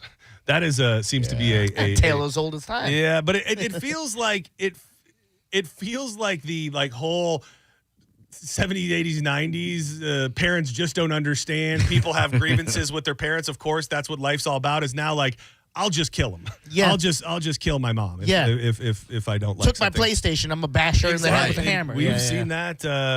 There was that. I think I closed out of it, but the guy that killed his mom, and all we used to do is threaten to run away, and then our parents were like, "I'll pack your bag." Yeah. We would just leave. Now it's like that's not good enough. You have to die, I guess. Allegiant Space Dust IPA presents the second annual St. Pete Grunge Fest, a night of Florida's best. Pearl Jam, Foo Fighters, and Alice in Chains tribute bands. It goes down tomorrow night, August 7th. Tickets are just $10.25. You can buy them at JanisLive.com, or there's a bunch of bars where you can also just go in, tell the bartender you need some Grunge Fest tickets, and they'll give them to you. 2 cans of Clearwater Beach, Triple Crown, Clearwater, local sports bar in St. Pete, and Harbor Bar in Safety Harbor. It's going to be a great, great time. Me and Drew are hosting the whole damn thing. So if you haven't made your plans already, go to Janis Live, get your tickets, or go to one of those bars to pick them up. These bands always are way better than you ever think they're going to be, and the closest thing you're going to get to seeing them, definitely for this price on a Friday night in downtown St. Pete. So make a night of it, and come on out, would you? Drew Garabo live, broadcasting live, pre-gaming it. I knew I wanted to ask you that. Yeah. So that's official. So that you'll is be live official from there. Okay. Yep. You heard it here first. A battle over a lobster diving spot off the Florida coast allegedly escalated into an underwater nightmare after a man was accused of shutting off another diver's air supply, a confrontation that landed him behind bars on an attempted murder charge. Michael Joseph Simpson's 51. He surrendered earlier this week in Miami, where he was booked on an attempted murder charge. The incident occurred shortly after 7 a.m. on July 29th, about a half mile east of Fisher Island during the big annual lobster mini season. And this guy approached another boat at a high rate of speed and circled the vessel several times before anchoring about 10 feet away. Investigators say the confrontation began after this guy claimed the group was diving in his spot and warned that a larger boat was on its way before it arrived and anchored nearby. That is when Simpson then threatened to turn off the surface-supplied air system, providing oxygen to an 18-year-old diver that was at the bottom looking for lobster. That is when Simpson jumped into the water and intentionally shut off the oxygen unit. As the confrontation unfolded, witnesses yelled, "We have a diver down there, you a-hole." According to the arrest affidavit, the diver's boat owner jumped into the water and pulled him to the surface. By the time the guy got up, he was gasping for air and was disoriented, but he's expected to be okay. Investigators say that the dude left before the police arrived. He was eventually identified as the suspect and surrendered earlier this week. And that sounded like the Keys? I think it's in that area, maybe a little bit just south of Miami. I think I understand that in this world there is a thing with like fishing spots and people are protective of them. What do you think's going to happen if you kill a guy? You've just made it so that you can never catch another lobster your entire life. Like to be in that moment and be like, well, I think I'm just going to make it so this guy dies under the water, and that somehow makes you win, and then you get the spot. Is that what's going through your head at that point? Yeah, you violated an unwritten code for someone else's fishing spot, so you then violate the law and kill someone else. Exactly. That makes sense. Dude, that would be fun to go. I don't know how deep underwater I have interest in diving. Same. But if it's not like super, super deep, I could go down. What's super, super deep? I don't know. I would say anything past 10 feet. Oh, so just a swimming pool. Yeah. Just go scalloping. Well, that's what I was going to say. Yeah. Scalloping That's seems more your like probably the thing for me because most people don't wear oxygen or anything. You snorkel. You just dive down and it's so fun. Grab some scallops. Yeah, I had no idea how fun it would be. It's a blast. Yeah, that does look fun. All right, I'll start with scalloping, and then if I'm good enough at that, then maybe I'll work my way up to a diving for starter kit for lobsters one day. Dude, this is a weird story that maybe it's not as weird as it seems. It's in Kentucky, and I know, Diz, you have your thoughts on incest and what's crossing the line. So you tell me. I have my thoughts. You tell me if this would be too weird for you. Okay. If you're a lady and you end up marrying wait, hold on. No. If you're a guy and your brother passed away and then gave his liver to a woman and then saved her life, and then you end up marrying that woman, is it too weird to have that lady and have sex with her because she has your brother's liver inside of her? Oh, just don't bang her liver. Yeah, no. Well, some guys might not be able to help it. No. Give her the old liver quiver. It's weird that he hooked up with. I think it's even weirder that he just got with his dead brother's woman. That's not dead one. No, just the one who received his liver, not his penis. Okay. Yeah. No, she was they were randos to each other. The kid died when he was young. Gave his liver to this lady. Brooklyn Dotson was a little girl when she received the liver transplant plant from her fiance Noah's late brother Michael, and their lives became connected from that very moment. And they became friends, and eventually, now here we are, all these years later, they're getting married. Banging a little piece of your brother in there. Yeah, it's fine. It's a heartwarming story. I thought Diz would be like, that's your brother in there. I can't believe I forgot to tell you guys this. I found out when I was visiting my mom in the hospital. We're talking about my family and stuff. My great-grandmother and my great-grandfather were cousins. Whoa. Yeah. Do we know how close? My dad didn't know. Oh, wow. Everybody came out fine. Did we? Did we? I mean, how many toes all accounted for? And only got one nut, John. Yeah, well, yeah. I think that's probably way more prevalent than like we always joke about it on my mom's side that there's probably a little bit of intertwining branches somewhere in that family tree. But it was a different time. Sure. And you love your. Ooh, remember that happened to Roger? And I asked him, and he got mad. What? Remember Roger from Roger GP? Yeah. We talked about something similar, and I texted him, and I showed you the text. Like, I don't think you like that. Yeah, he was not. He was not happy about it. But it was a yes. I did find out. Dude, speaking of inappropriate cousin relationships, you guys will be glad to know what show I started last night. Wait, inappropriate cousin relationships, younger kids. I don't know if this is like a reoccurring theme of the whole show or it just is in the first couple episodes. This is a new show? No, older show. You guys have Honey Boo Boo within the last 3 weeks. Within the last 3 weeks, have been like, oh, you got to watch this show. You'll love this show. Oh, we told you you'd love this. Arrested Development. Arrested Development. Oh my God, with Maybe. Yeah, the cousin. Yeah. Michael, Sarah. Yeah. Dude, and there's the. Do you love it so far? Yeah. We really like it. Fun show. Dude, there's the scene too where he's totally got the hots for his cousin after she kissed him, and then they're in the car and they're like, "Oh, we need you to sit on your cousin's lap," yeah. and they're like, "Oh no, bumpy road up ahead." So Great show. I think we only watched like 2 episodes. We got to the part where they burned down the banana stand. Oh, there's always money in the banana stand. And then the dad's like, how more clear can I be? That there's always money in the banana stand. No touching. I love it. Yeah, and the narration where he's like, dude, I Ron knew Howard, that. And then the narrator be like, he did not know that. Yeah. So good. Yeah, one of the best shows. It's pretty damn good. Henry Winkler show up yet? Not yet. Okay. We're only. So on the plane on the way home, I found myself randomly. They had like some stuff you could watch, and I found myself watching Modern Family. So I was going to go. I was going to go back and watch some Modern Family, and I couldn't find it. And Arrested Development was coming up as like, if you're looking for Modern Family, try Arrested Development. And I've been trying it, and it's so far so good. Dude, that first episode where Tobias Funke ends up on the boat with all the gay people, and like it's a running joke that everybody thinks he's gay, but he's not. And he thought that they were all pirates for the boat party, so he followed them. He followed them on the boat. And the little things, the callbacks, like the mom in the beginning, she goes, "That looks like my whatever," and then you find out. Yeah, she goes, "I think I have that same blouse." That's it. Yeah. She's like, he's wearing it better than you are. Illusions, Michael. Horrors do tricks. Yeah. I'm for it. I hope there's a bunch of seasons, right? It gets dumb a little. What is it? Near the end of season 3 and then into 4. Stop at 3 because 4 they brought back. Like they did 3 on network TV and then Netflix I think ordered a 4th season and it's booty. That's what it was. Yeah. Before we part ways, I know that everybody loves a faux pas or something wrong on live television. Yeah, bloopers. I don't know how old this is, but it's the first time I've ever seen it. It was from QVC, and the lady is selling a hair product, and she's showing the back of her head, and it kind of, you have to see it because she's dying after she says this, but you'll still appreciate the audio. Okay.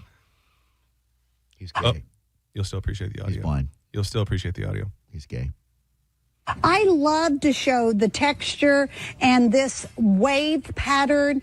Again, it looks like you went and got a blowjob at your blowout at your salon. Oh my God. And it looks beautiful. Texture and this wave. Love to show the texture and this wave pattern. Again, it looks like you went and got a blowjob at your blowout at your salon. Oh my God! I love and oh my God! It looks beautiful. All right, so here's what's happening today. We're having a huge beauty sale. And the thing is, the lady was showing the back of her hair. She doesn't turn around. Like at the point where she's supposed to turn around because she's obviously dying. And then she just curls up in a ball on the floor. She just literally goes to the floor. And that's the right move. That's pretty damn good. All right, I'm all burnt up. Thank you both for everything. Always. Thank you, everybody, for everything. Always. Love you, love you, love you. We love you, buddy. We will be back tomorrow. Live at 1 p.m., our first Friday edition with Corey Cardinal, who's going to be hanging out with us tomorrow. Looking forward to that. Will you be in the mix, John? We'll absolutely be in the mix. Looking to create some high vibes tomorrow here on Senning Show. Drew will be out live at Janice tomorrow. Mm-hmm. So we'll have a great Friday. We look forward to seeing everybody out at Janice for the 2nd annual Grunge Fest. Get your tickets, janicelive.com. Start me up. I think that. You know what? Let's tell people about Jeff Borum.